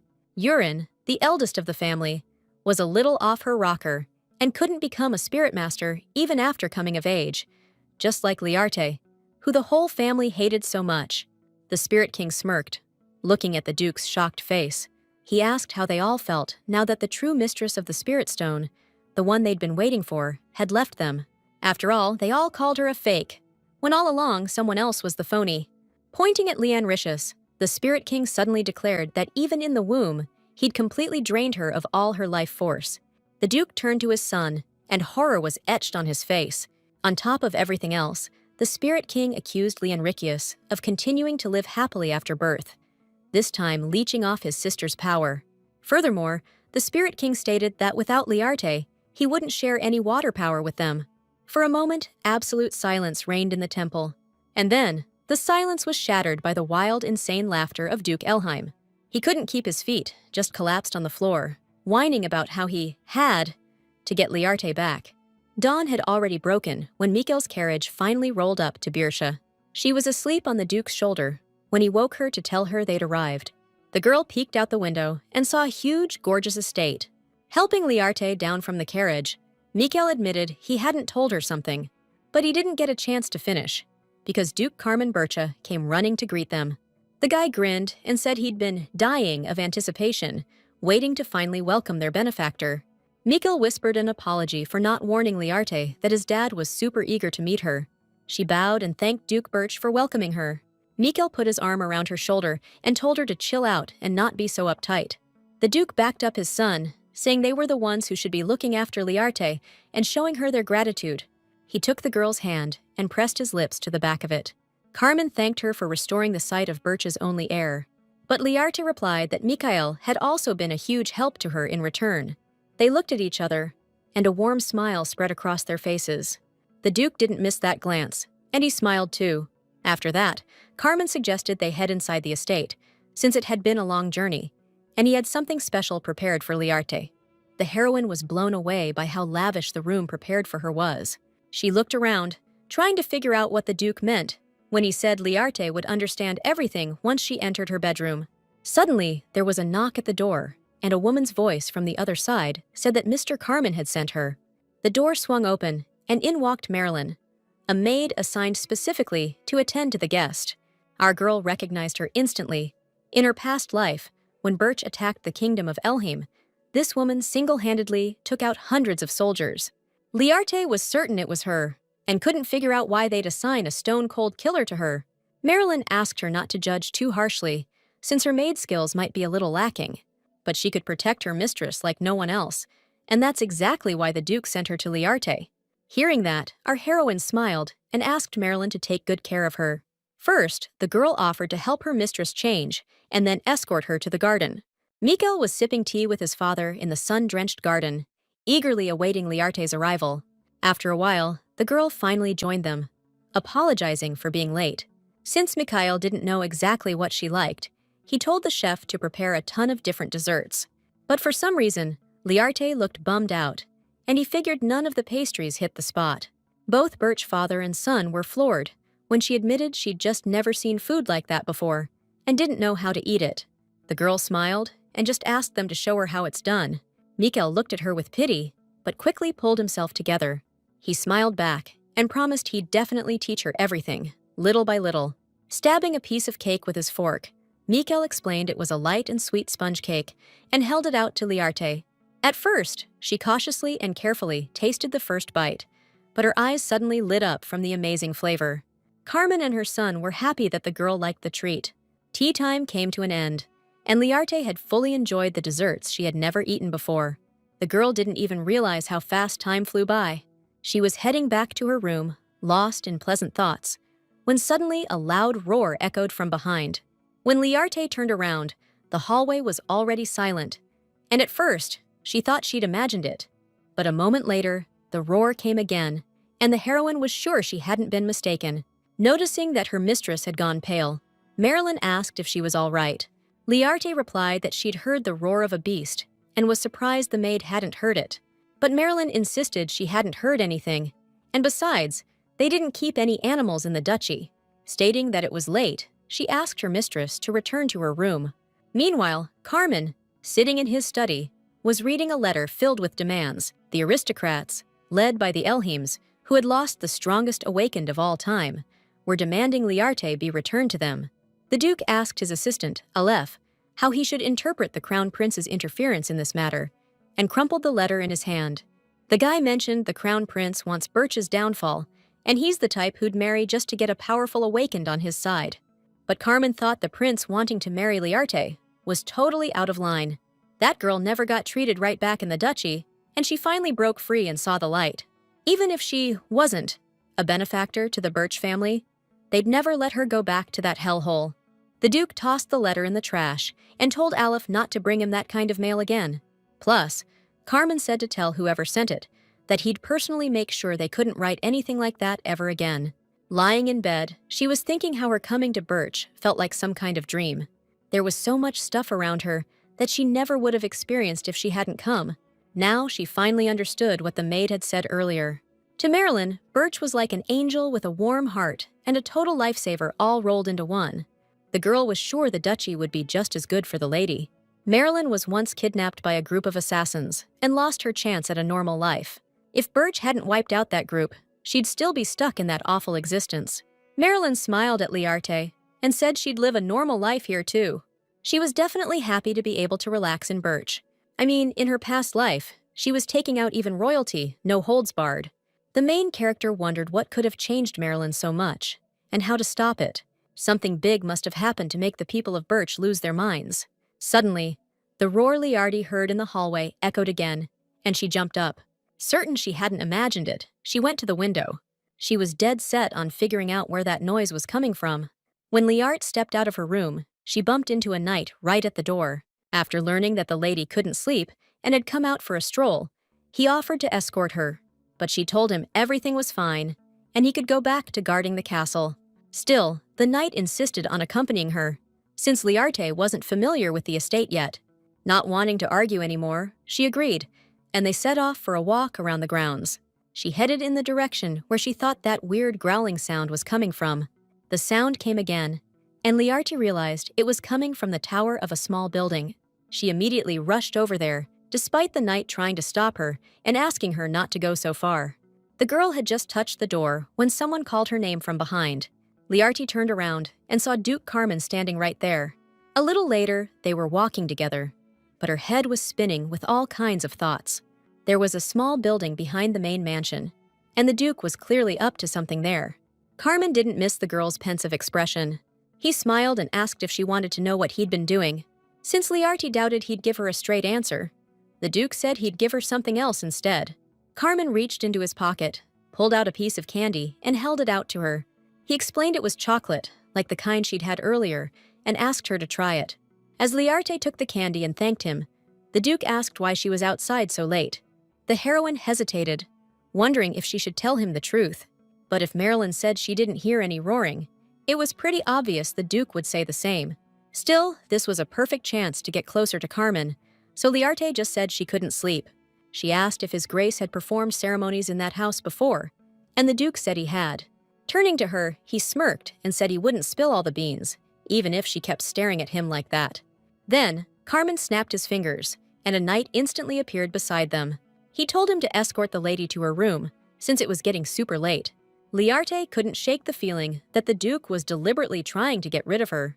The heroine was now even more convinced that Birch was hiding something in that house. The next day, while Learte was sitting in the garden, Marilyn came up to her. She asked the lady not to go for walks so late anymore, because the Duke had given her a real dressing down for it. Suddenly, Mikail showed up. He'd come out to the garden the second he heard she was there. Learte admitted she really loved this beautiful, wide-open garden. Sitting down next to her, Mikail noticed a piece of candy in her hand and asked where she got it. She told him the Duke gave it to her during their walk last night. The guy figured his dad probably grabbed the candy, thinking he'd run into Learte. She's the only one in the whole place who eats sweets. His grandpa used to do the same thing, always carrying around candy. It hit her then that she'd only met the Duke and Mikail from the Birch family so far. But Aron Birchie should still be alive, right? Learte hadn't seen him around the estate, and the servants never mentioned him. Noticing she'd suddenly gone quiet, Mikail asked if she was okay. Then Learte confessed she'd heard a weird scream last night. She thought she heard someone crying in the small house behind the main estate. Mikail thought about it for a second, then stood up and suggested she go with him. Since Learte was curious about what was in that house, he decided to take her there. But then Marilyn jumped in, saying that was out of the question. It's way too risky and she could get hurt. Mikail thanked her for her concern, but said he was a little bummed she didn't trust him more. Marilyn apologized and admitted she was being dumb. Reaching the mysterious house, Mikail pulled out a key and warned Learte not to freak out too much.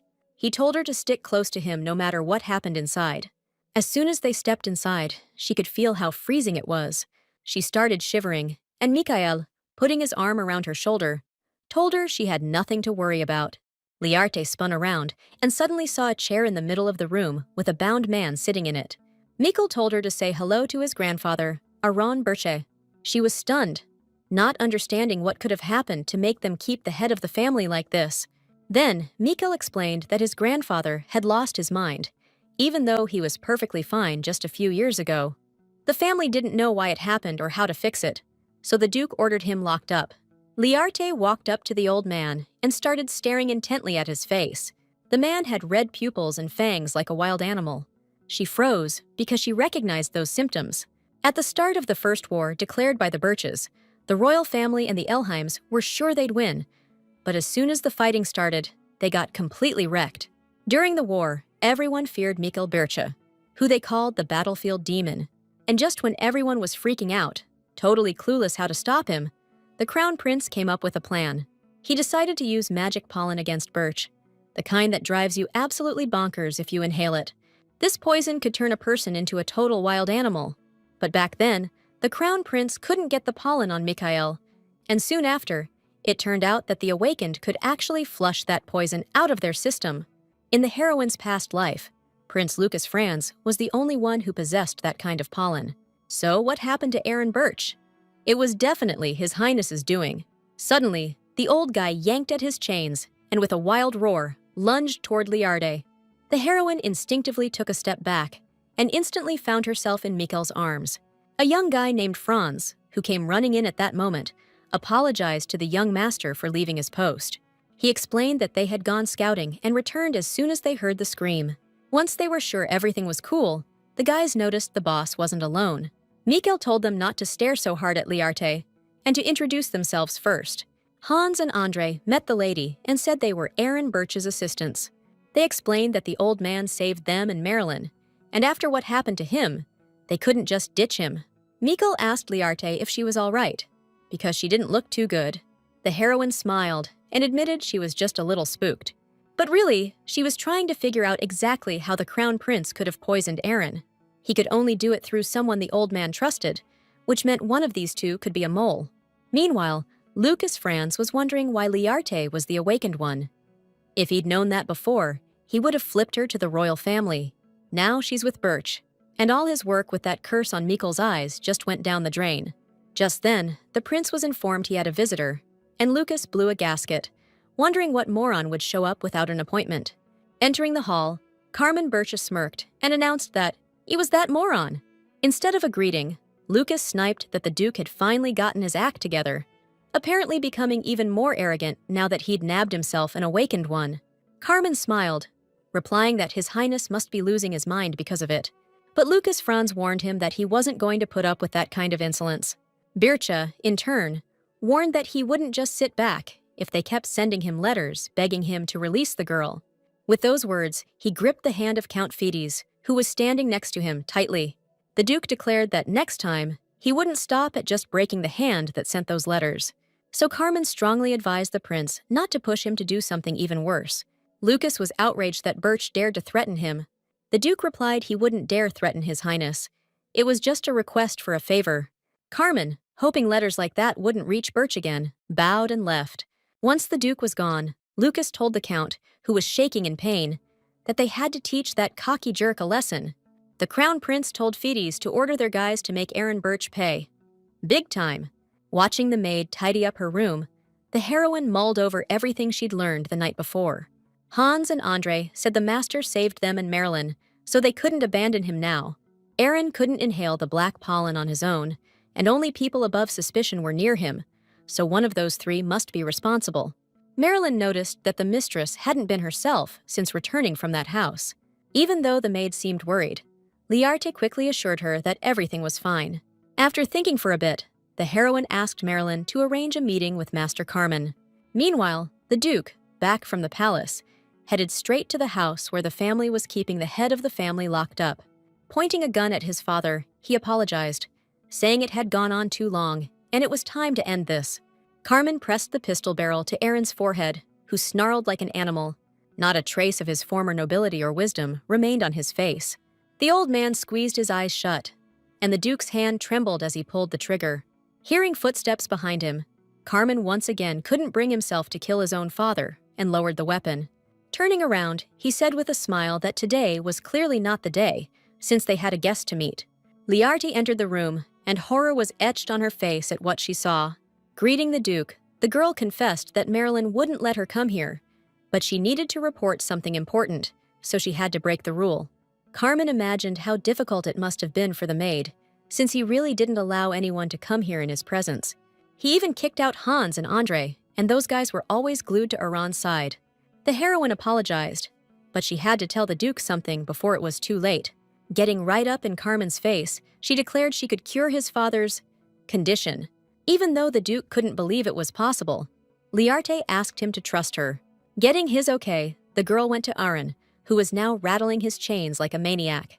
Carmen told her to be careful, because the old man was super dangerous. But the heroine said there was nothing to worry about and summoned the power of water. In her past life, the Elheims found out about neutralizing the poison way too late. But now Learte knew that thanks to the powerful force of a water awakened, you could fix the madness. After a couple of minutes, Aaron, who had been fighting like crazy just before, suddenly closed his eyes and his body went limp. Learte told the Duke that he should be feeling better by the end of the day. Carmen, totally shocked, asked her to explain what happened. She explained that the old man was showing signs of black pollen poisoning. It usually kills regular people, but awakened ones go completely nuts and turn into beasts. Learte said she learned about it from some ancient texts, which also said water-based awakened can neutralize the poison. She promised to do everything she could to fully heal the head of the Birch family. Confident she could pull it off, she asked the Duke not to off his own father. On top of that, Learte advised Carmen to keep everything hush-hush from the servants. The Duke was surprised by how perceptive she was. She'd picked up on something he'd noticed too. Birch suspected Hans, Andre, or Marilyn were behind poisoning his father. Since figuring out who was to blame was impossible for now, they agreed to keep everything hush-hush so things wouldn't get even messier.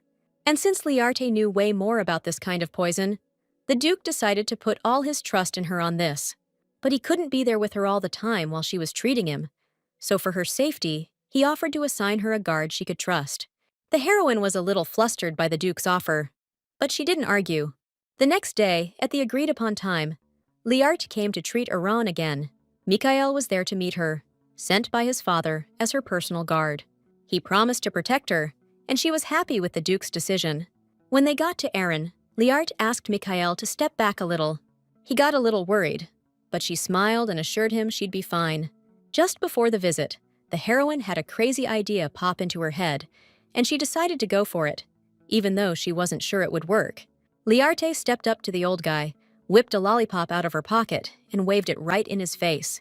Aaron's eyes went wide, and he froze for a second. But then he snapped his head forward and snatched that candy right out of her hand with his mouth. While the old man was distracted chowing down, Learte got to work on the healing. Mikail was stunned she'd even thought of that. The heroine smiled and reminded him that he'd told her himself how Grandpa loved sweets. The crazy couldn't completely erase who he was, and she figured his taste for stuff like that had to still be there. Now, while the old dude was munching on the candy, Learte could heal him in peace. The heroine focused and started the procedure, but then Mikail called out to her. He wanted to know why Learte was doing this, since she was already their savior, and they'd protect her no matter what. The heroine smiled and said she just wanted to help them out, since Aaron Birch was a really important guy to the family. Learte told Mikail that the treatment was done for the day, but it would take her at least a week to completely flush out the poison.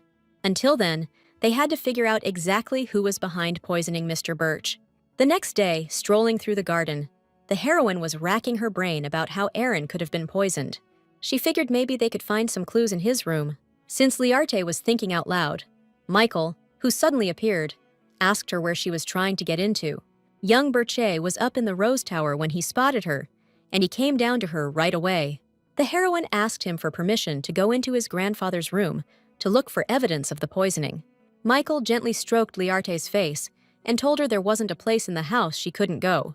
A few minutes later, the two of them were standing in front of Aaron Birch's room.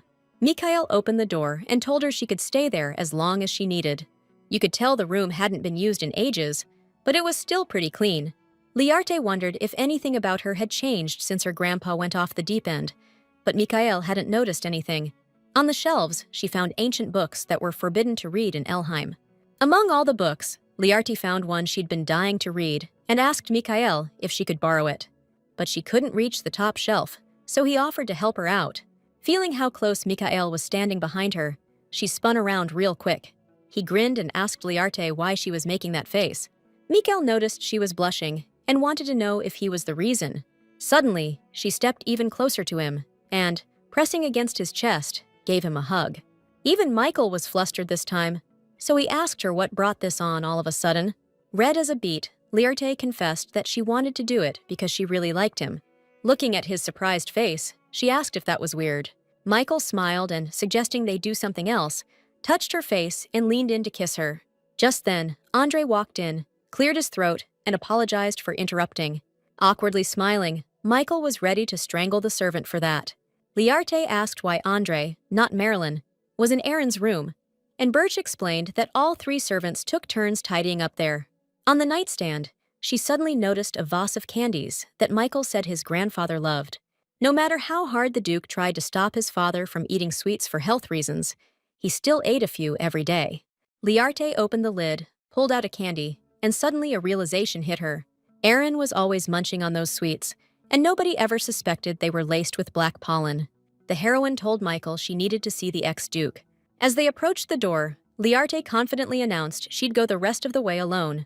She needed to check something out, so she asked Mikail to wait for her outside. When Learte knocked, Andre opened the door. To his question of why she was there, she replied that she needed to ask him something. The heroine asked if it was true that he, Marilyn, and Hans took turns cleaning Aaron Birch's room, and Andre confirmed it. Opening her palm, Learte asked if he knew about the candies from the master's bedroom. The heroine couldn't believe she hadn't figured it out sooner. All the answers were right there. Before she was reborn, Duke Carmen personally took care of his father, believing it was the only way to help him. Birch declared war on the royal family after finding out they were responsible for Aaron's madness. That's when the rumors started spreading about the elite assassins, Marilyn and Andre. But for some reason, the main character had never heard of the third person, Hans. After descending into the dungeon, Learte told the servant she came to visit Lord Aaron and ask about his condition. Hans replied there was still no improvement, and mentioned he'd have to scold Andre for sending her here alone. To Learte's suggestion that he and his comrade were very close, the servant replied that they'd been inseparable ever since the master saved them. The heroine inquired if they had, in that case, checked the former Duke's food for harmful ingredients. According to Hans, Andre was always in charge of the food. When he asked what the problem was, Learte opened her palm and showed the servant a piece of candy. At the sight of it, Hans flinched, instantly broke out in a sweat, and his eyes froze in terror. Giving the servant a hard stare, she asked what he knew about this candy she found in Aaron's room. Looking away, all spooked, Hans swore he was seeing it for the first time. But Learte wasn't buying it, and accused him of bringing those candies to Birch to poison Lord Aaron. She knew it for a fact, because not long ago, Andre told her how Hans had brought them to the duchy. He couldn't be wrong, since black candies are pretty rare, and even when the master went crazy, Hans kept feeding them to him. Learte was sure he was doing it because he was scared Aaron might recover. Besides, they also found a ton of those candies in Hans's room. Realizing he couldn't weasel his way out of this, the servant turned and ran to complete his last task. Just then, Learte noticed a flask with some kind of red liquid in his hands. She realized Hans was going to use it to mess with Aaron somehow, and she screamed. The next thing you know, the scumbag's flat on his back. Courtesy of Mikail. He grinned, apologizing for not keeping his promise to be there if things went south. Just then, the heroine heard Duke Carmen's voice behind her. He said there was no way he could just stand by and watch someone he cared about get hurt. After his son told him Learte was in the house, the Duke got worried, and they came looking for her. The heroine had never felt this kind of warmth and care before, the kind she got from Carmen and Mikail and Birch. The Duke went over to Hans and grabbed the jerk by the hair, the one who poisoned his father. Mikail picked up a vial from the floor, the one that slipped out of the servant's hand when he fell. He couldn't figure out what it was, because the liquid couldn't be a normal poison, since the birches are resistant to most toxins. After taking a closer look at the bottle's contents, Mikail thought it looked like blood. Learte said that interacting with the black pollen could trigger a pretty wild reaction. The girl suggested dealing with that after she'd healed the ex-duke. Claiming she could heal him today, she summoned the power of water and directed it at Aaron. The Duke and his son couldn't believe their eyes when she used her power to lift the old man into the air. The water needed to penetrate deep into Aaron's system to get to the black pollen. So, Learte completely saturated his body with her water power. The old man started choking, but the girl told him to just hang in there for a little bit. She had zero doubt that she'd finally cure him of his madness this time. A few moments later, she eased up on the power. The water receded, and Aaron lowered to the ground and opened his eyes. The Duke couldn't believe his dad was standing solid on both legs right in front of him. The old man looked up at his family and suddenly spoke, trying to figure out where the heck he was. Rubbing his eyes, he spotted Learte and was like, "Who's the dame?" Aaron felt the water power and figured this girl had to be from Elheim. Before the Duke could even introduce Learte to his dad, the old man yelled for Carmen to send her packing ASAP. Aaron still remembered how his wife died, and there was no way he was letting anyone from Elheim stay in Birch. Mikail jumped into the convo, saying he wasn't sending Learte back, no matter what Grandpa said. The old dude shot back that if that was the case, he'd be the one leaving the duchy. Then she spoke up, saying that since she wasn't from Birch, like Mr. Aaron rightly pointed out, she'd be the one to bounce. Carmen and Mikail both said at the same time, "No way are we letting you go anywhere." But the girl didn't want to wreck a family that had just gotten back together. So, she turned tail and bolted out of the house. Mikail was about to chase after her, but Aaron grabbed his arm, stopping him from catching her. The kids started complaining about his grandpa's attitude, 'cause Learte saved all their bacon and cured him of his issues. Hearing that this girl had healed him, Aaron was seriously taken aback.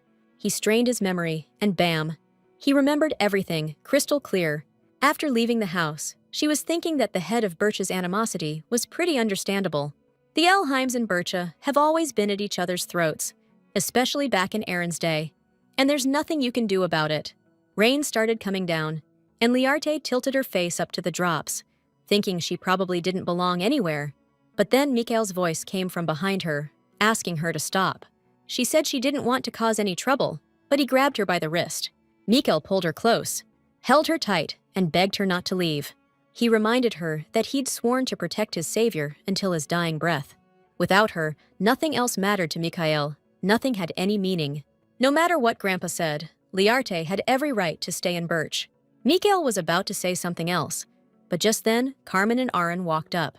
The heroine apologized and said she'd leave the duchy right away, but the old guy said, "Not so fast."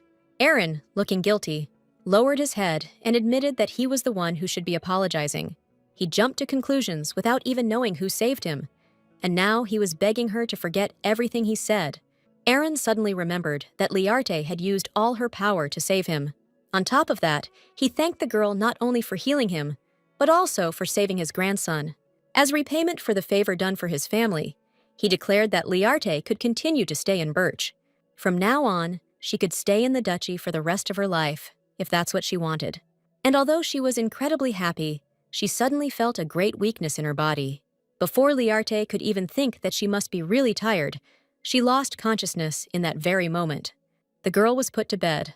A doctor examined her, and it turned out that, fortunately, her health was not in danger. She lost consciousness due to excessive use of her abilities and psychological stress. Mikail didn't leave Learte's bedside and sat next to her, holding her hand. Aleph entered the room to inform the Duke that a letter had arrived from the palace.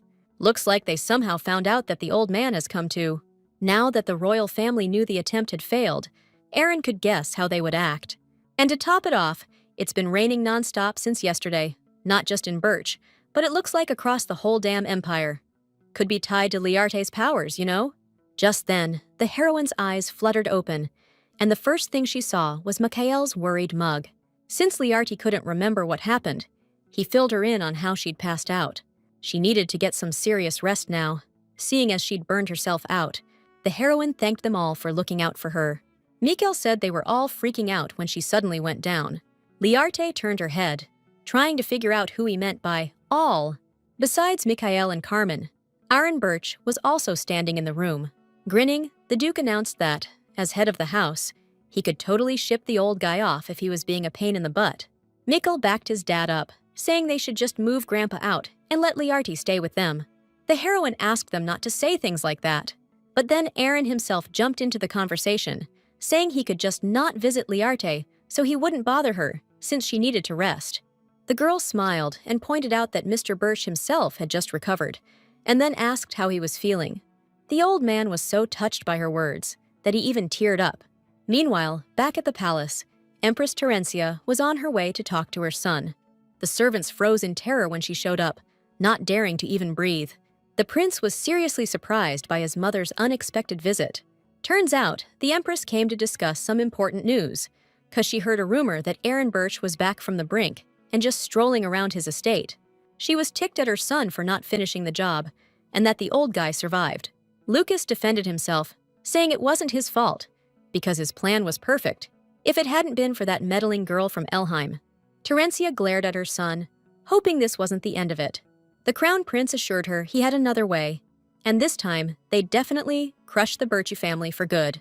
Telling him not to disappoint her again, the Empress left her son's study.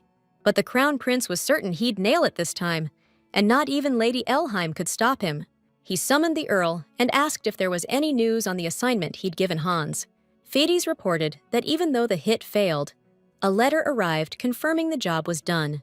Lucas was thrilled by the news, because it meant the Birches were about to run out of time. When Learte felt better, she and Mikail went to the garden gazebo, where Carmen and Aaron were having tea.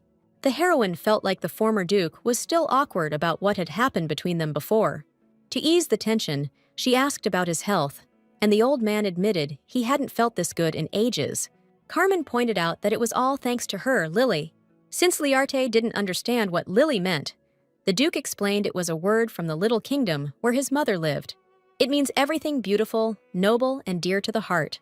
According to Mikail, if his father likes someone, he gives them the affectionate nickname, Lily. The heroine liked the nickname. It gave her a warm, fluttery feeling for the first time in her life.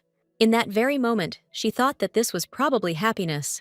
Learte really liked the cup her tea was served in, and the Duke confessed he'd brought it especially for her. The girl felt good, knowing they were trying to make her happy with all these little things. She thanked the Duke for both the nickname and the cup, thinking it was almost too much for her. Gently touching her cheek, Mikail replied that it wasn't too much at all, and it was everything she should have always had. Learte thanked him and rested her head on his shoulder. Carmen backed up his son, adding that they wanted to give the girl everything she'd been missing. He asked her to say what Learte wanted to do, so they could help her make it happen. Truth be told, what she really wanted was to hold on to this perfect moment forever. But she wanted to do it her own way, so she asked if she could paint a picture. The Duke thought it could be a great hobby, and promised to have Marilyn get everything ready. Mikail was curious what Learte's first painting would be, but he knew it'd be amazing. Since Marilyn's name came up, she realized she hadn't seen her all day. Mikail mysteriously said the maid was busy with something important down in the basement. Then he added that she was persuading Hans to cooperate. During the interrogation, he confessed he was a spy for the Crown Prince. But no matter how Marilyn and Andre grilled him, he still wouldn't say what he was up to, snooping around the estate for 2 days before he got caught. Hearing that Hans had covered the whole estate, the heroine knew she couldn't just ignore it. She tried to remember what happened during that time in her past life, after the funeral of the previous head of the Birch family. Liarte's gaze fell on the candle on the table, and she suddenly remembered. After the declaration of war, a huge fire broke out in the duchy, claiming the lives of half the servants. This incident, which the heroine read about in the newspaper back then, might be connected to Hans somehow. Noticing Learte was lost in thought, Mikail suggested they investigate this together and take a walk while they're at it, since he was planning on checking out the estate and the places Hans had been. Carmen happily supported his son's idea. Since Aaron got excited hearing about the walk, Mikail asked if he wanted to join Learte too. Looking a little sheepish, the old guy confirmed his grandson's guess. And since Learte just got out of bed today, Mikail suggested they scout things out tomorrow. The heroine had no doubt that, since she managed to cure Aaron's madness, she could help them this time too. She was totally determined to protect everyone she cared about in Birch. Meanwhile, back at the Elheim estate, Aelius went to his father's office to talk something over. A few days ago, when it was raining nonstop across the whole empire, he felt like his water powers just dried up. Turns out, Aelius wasn't the only one who experienced something like that. So now he's come to the Duke to find out if he felt the same thing. After listening carefully to his son, Elheim admitted that it happened to him too. When Aelius asked if it could be connected to Learte somehow, the Duke said yes. Ever since our girl moved to Birchwood, she's been sleeping like a log. Maybe she finally feels safe here. Something she never had back in Elheim. Marilyn heard the lady was invited out, but she explained it was more of a recon mission. Still, the maid noticed the vibe in the mansion's been way better since Learte showed up. The master and mistress always respected each other, but they kept their distance, and it was kinda awkward. Now, Marilyn's genuinely happy about the change. She got everything Learte needs for her painting ready and told her to holler if she needs anything else. The maid wondered if the lady had decided what she was gonna paint yet. Instantly, the image of Mikail and his shining eyes popped into her head. But she just said she's keeping it a secret for now and would tell Marilyn later. The maid said she couldn't wait to find out, 'cause she's super curious. When the heroine asked if she and Andre had learned anything while torturing Hans, Marilyn said they'd figured out what liquid he had in that flask. It was human blood with a unique mana structure, probably belonging to the crown prince. And when they tried mixing the black pollen with the blood, there was a pretty big explosion, which led them to believe someone was trying to off Aron Birch that way. Marilyn shuddered to think what might have happened if Learte hadn't helped. She sincerely thanked her for saving someone so important to them. The heroine replied that she did what she had to, because someone important to Bircha was now important to her too. Marilyn was incredibly touched by the girl's words. Learte asked her to recall any other information she and Andre managed to get.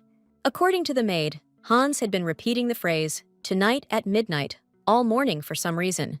The heroine froze. This could only mean the mansion was going to go up in flames tonight. Just then, Mikail walked in to get Learte, and the first thing he says is how amazing she looks. But she was clearly bugging out about something, and he was immediately all over it, trying to figure out what's wrong. Learte didn't know if Mikail would believe her if she told him the mansion was going to burn down tonight. All she had to back it up was knowledge from her past life, and she knew it sounded totally nuts. Still, she couldn't deal with this on her own. Dropping to one knee in front of Learte, looking her straight in the eyes, Mikail swore he'd be on her side and believe her no matter what. He wanted her to know that from now on, she wouldn't have to sweat anything alone. Now, Mikail was there and ready to help her with anything, anytime. So, kissing her palm, he asked her to tell him what was eating at her. Closing her eyes, the heroine reminded herself again that this place ain't Elheim. She had to protect the people of Birch, the ones who trusted her. So, Learte, after warning him it might sound crazy, declared that the mansion would go up in flames tonight. She explained that Hans, who'd been snooping around Birch for days, might be the one behind it. Learte was almost positive the fire would happen tonight, so she wanted to check things out herself. Mikail figured they had to move fast, 'cause if all this was true, they could be in deep trouble. He suggested telling his dad and grandpa everything, so they could scout the situation together. The heroine was pleasantly surprised that Mikail actually believed her. Gently stroking her face, he reminded her that he'd promised her he would. In that moment, Learte understood what it meant to have someone truly believe in you. No questions asked. Once they told Carmen and Aran everything that happened with Mikail, they immediately joined up to scout things out. The Duke asked Lily if she had any theories on how Hans was planning to start the fire. The heroine figured he might be using some kind of ancient magic for it. The Crown Prince had already tried to take Birch out a few times using that exact method, so it made sense to assume he'd try it again. The only question was how they were going to pull it off this time. Judging by the chains Mikail saw in his eyes, that magic had to have a trigger, someone hidden somewhere. Stopping near the lake, Aaron pointed out that Hans had been hanging around here the longest. According to the intel, he could have hidden something in this area. The heroine decided to take a quick look around and headed straight for the water. The second she stepped onto the water, every guy in Birch yelled that it could be dangerous. But then they froze, stunned, seeing Learte standing on top of the water like it was solid ground. And even though Aaron figured walking on water was an Elheim thing, Carmen was betting only Lily could do that. The heroine waved to everyone on the shore to show she was okay and headed out to check the deeper parts of the lake. Figuring something might be hidden in the water itself, she started looking closely. But then, out of nowhere, Learte's foot started sinking. She thought it was super weird that she couldn't control the water in this spot. Taking a closer look, the heroine spotted a stone among the others on the bottom, with ancient symbols carved into it. Pulling it out of the water, Learte told the others she'd found what they were looking for. Clearly, this stone was the magical key Hans had set up. Carmena was furious at how far the royal family had gone, not stopping at just cursing Mikail and poisoning Aron. The heroine figured these magical items were stashed all over the mansion. The sun was already going down, and there wasn't much time left to find them all, since Hans mentioned midnight. That's why Learte asked the Duke to get everyone out of the castle ASAP. Mikail suggested getting the knights involved in the search for the conduits, but she took it on herself, thinking it would be faster, since some of them might be plants. Grabbing Mikail's hand, Learte asked him to show her all the places Hans had been. Putting his arm around her, he declared that in that case, it would only be right if he carried her. The estate had a lot of narrow paths a carriage couldn't get through, so Mikail figured carrying Learte would get them around faster. Without a second thought, the heroine agreed and wrapped her arms around his neck. Aaron told her to be careful and not screw herself up while disarming those magic stones. Learte asked us not to worry about her, saying she really wanted to repay Birch for trusting her completely. After a while, she and Mikail managed to disable their 8th conduit. The way she figured it, they still had about 3 more to go. Mikail scooped her up in his arms, 'cause they were running out of daylight. And just then, Learte noticed a fire had broken out in the mansion. She realized with a jolt that they'd missed that spot during the search.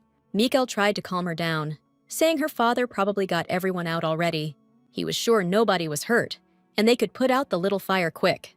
But at that exact moment, a huge explosion went off, and the fire blazed up even bigger. This was super bad news, because that's where the Birch family's power of death was located. Even though unleashing this power couldn't affect the direct descendants of Birch, it was capable of wiping out regular people. That's why no one has ever even gotten close to this place. Looks like the fire was set specifically to unleash that power and destroy everyone in the Birchy estate. If something goes sideways, that power could spread throughout the entire empire. And since the royal family wouldn't go this far just to kill ordinary people and soldiers, it could mean Learte was their target. Remembering that before her rebirth the fire was only in the estate, the heroine realized with horror that the future had changed because of her. Valto ran up to Mikail and Learte, shouting that the power of death was spreading, and the lady needed to get to safety immediately. The heroine was shocked that the knight wanted her to run away alone, but Valto explained that the dukes would be fine, but she wouldn't be able to withstand that power. The Birches had the ability to teleport people long distances, and their powers would be enough to save Learte. But the girl was confused, not understanding what would happen to Valto, Marilyn, and the other servants if that were the case. She couldn't just save herself when everyone else's lives were in danger.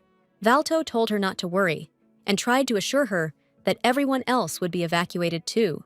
But she knew that was a lie, because the forest around the estate would go up in flames faster than the people of Birch could escape.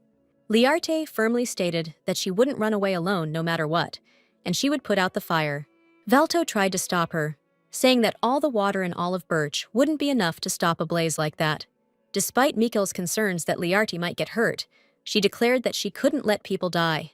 She promised to protect Birch, and so she fearlessly stood before the fire, ready to use the power of water against it. The reason the conduits were hidden in the water was to use it as an ancient magical offering. In other words, putting out the fire with water from the Birch estate was a lost cause. So, Learte had to summon a major downpour all on her own. Mikail just stood there, motionless in the pouring rain, watching her. From the moment they met, he'd promised to protect her, and he still thought that's exactly what he was doing. But it hit him.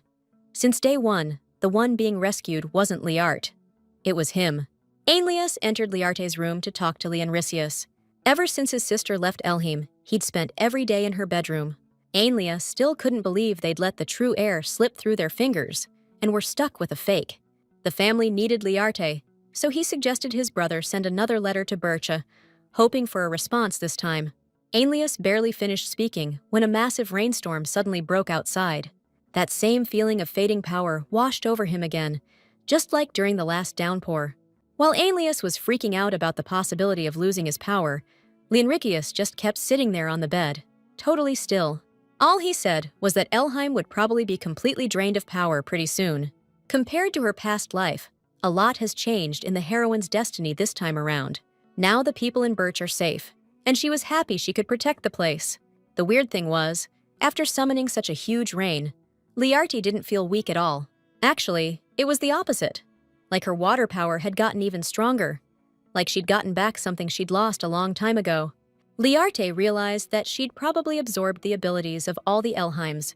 A strange rustling sound pulled the girl from her thoughts, and turning around, she saw a silver fox cub near her feet. Crouching down, Learte stroked its cute little face, and the little animal purred contentedly. The heroine figured the fox cub was probably lost, but Mikail, who suddenly appeared beside her, said it had always been there. Learte was stoked to see him, and said she just needed some fresh air. She asked if the fox kit was raised at the Birch estate, but Mikail said he brought it from Elheim after a hunting competition. He didn't want to show her the critter, thinking it might bring up some bad memories. Mikail hadn't started training the fox yet, and turns out it's pretty feisty. But the way it was just chilling in her arms showed that it liked her. She gave the fluffy little guy a gentle hug, and she was totally smitten. Mikail was happy about that, but he was worried her dad and grandpa would get mad if they found out she was out for a walk instead of resting. She smiled and said she was fine. They just worry about her too much. Mikail stroked Learte's face and admitted that he was the one who worried about her the most. He really didn't want her putting herself in harm's way again. He knew, though, if it happened again, she'd make the same damn choice. Still, Mikail wished that next time, they could tackle the problem together. He told her to remember he'd always protect her, no matter how rough or dangerous it got, because she meant everything to him. Mikail's words warmed her heart like crazy, and she thanked him for that. Just then, Aleph walked up and said the Duke wanted to see them. When they got to his office, Carmen's first question was how Lily was feeling. She thanked the Duke for his concern, and Mikail cut to the chase, asking why he'd called them in. Carmen smirked and announced it looked like it was time to settle some scores.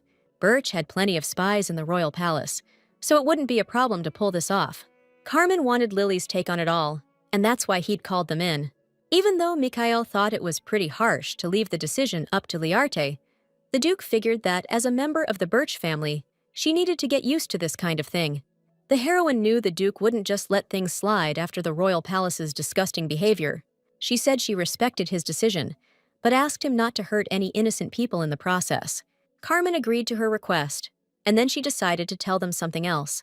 Learte confessed that on that day when it rained so hard, she felt an unbelievable surge of power.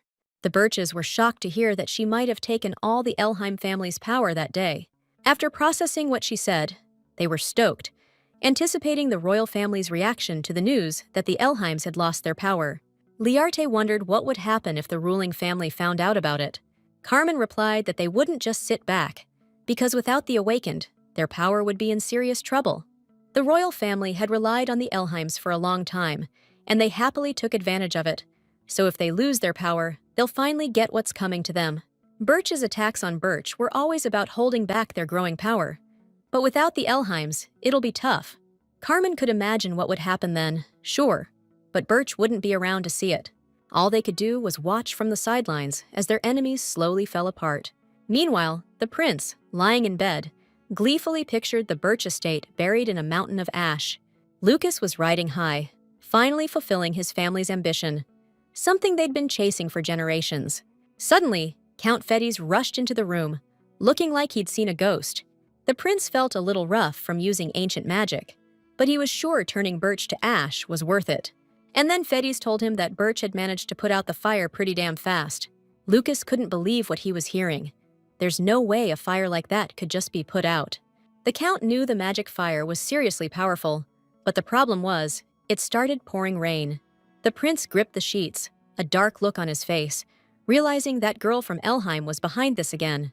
He was furious that Learte had once again screwed up his plans he'd put so much effort into.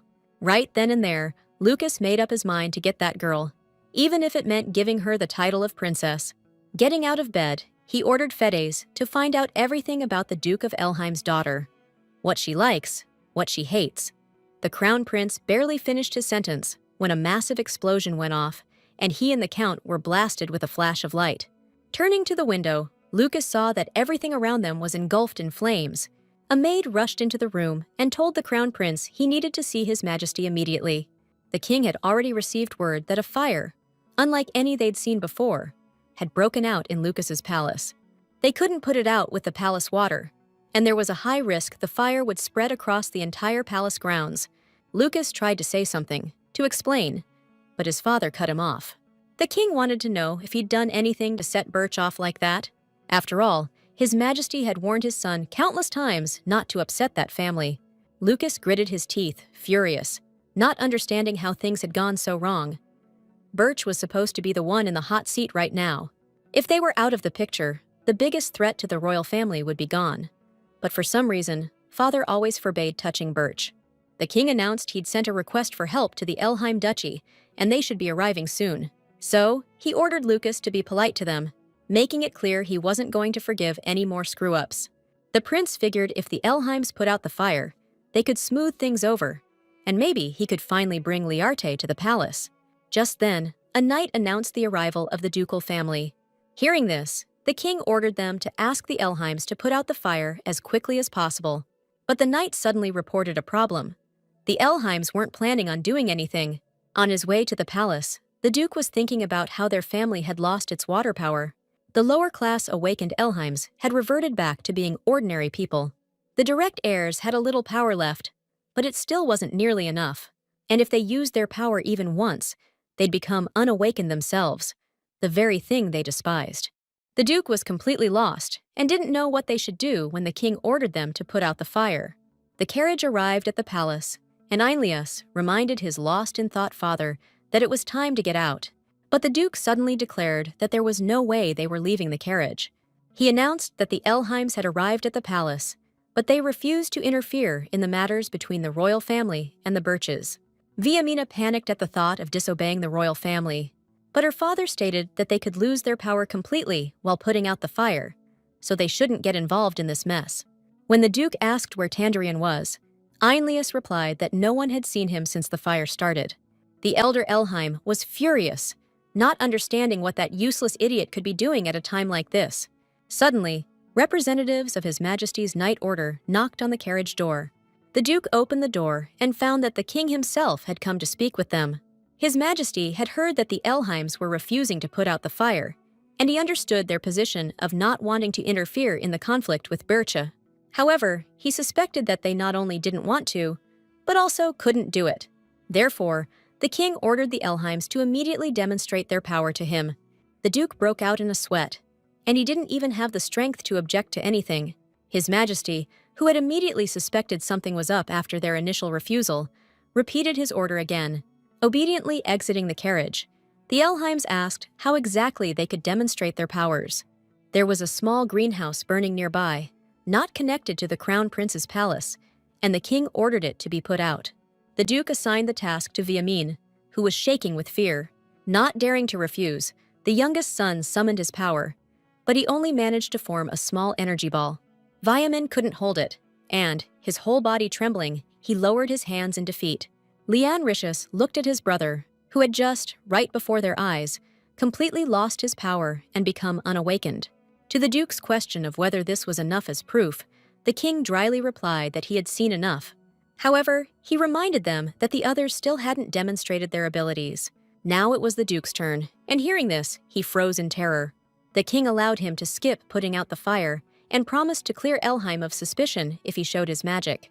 The Duke was terrified to imagine what would happen if his family lost their abilities, since their power in the kingdom rested solely on their water magic. The king gave the order to begin, and a magic orb ignited in Elheim's hands as well. Right then, a strange sound came from above, and everyone tilted their heads to the sky. It suddenly turned purple, and a magic circle with ancient writing was clearly visible among the clouds. A few minutes earlier, when the fire broke out, chaos reigned in the prince's palace.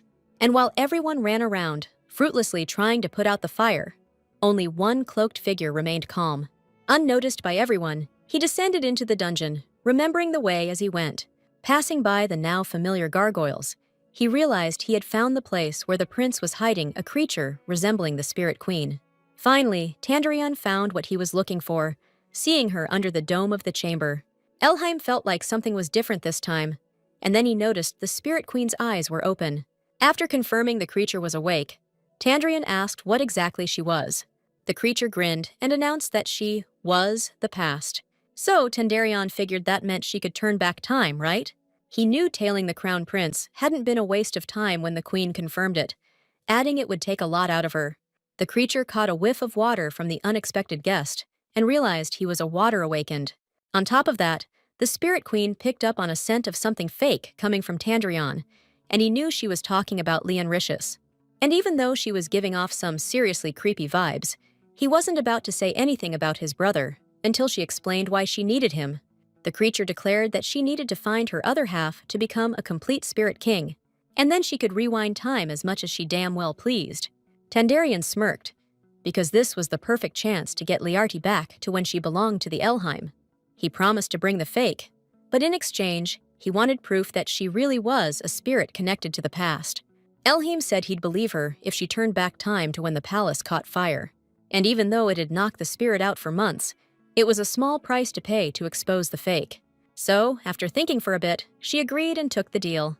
Declaring he'd wait for the fake, the spirit waved his hand and drifted back to sleep. Before anyone could figure out what that wheel in the sky was, it vanished. At that exact moment, the king was told that the whole palace fire had suddenly disappeared. His Majesty was happy about the news, even though he was bummed he didn't get to see the Elheim power. Expressing hope he'd see it later, the king turned his horse towards the palace. Riding off, he added that the Duke wouldn't get away with it next time. Elheim had no doubt anymore that His Majesty knew about their family's situation. On the way home, Einlius announced that their whole family was about to fall apart. He also figured out that the king just wanted to test if they had any magical abilities and was dreading the next time. The Duke stated flatly that they needed to get Learte back to Elheim immediately. But when his eldest son replied that they hadn't received a response to any of the letters sent to Birch, he lost it and yelled that if they weren't getting an answer, they'd have to persuade them more forcefully. Einlius couldn't believe his father could be like this, since they'd always been a close family. But now there was nothing but animosity between them. Just then, Tandrion approached Einlius, looking unusually cheerful, unlike the rest of them. It even pissed his brother off that he could be smiling in a situation like this. He told Tandrion not to waste time messing around, because they needed to get Learte back ASAP. But then he confidently declared that he would definitely make it happen. Tandrion turned to Leonricius, since all he needed was his okay. He told his brothers he'd found a surefire way to bring Learte back to Elheim. That crazy grin spread across Leonricius's face again, and he promised he'd do anything to get his sister back. Meanwhile, the heroine was painting a picture, with Marilyn standing behind her, and the little fox dozing peacefully in a chair. When the maid remarked that the little critter was really attached to her, she replied that he was indeed sweet and very obedient. Apparently, Learte was the only one who thought so, because Marilyn immediately remembered all the mischief the little fox got up to when other people were around. The maid was amazed by the beautiful painting, in which her mistress had depicted the sea. The heroine told her that it was the first sea she had ever seen in her life. When she lived in Elheim, she always dreamed of seeing something vast and open. When Mikail took her from there, he took her to the sea, which was firmly imprinted in her memory. Marilyn, totally digging the painting again, suggested framing it. But the girl had other ideas. She was planning on gifting the painting to someone special. Mikail was chatting with Valto in the garden when Learte called out to him. She approached him hesitantly, clutching a canvas to her chest.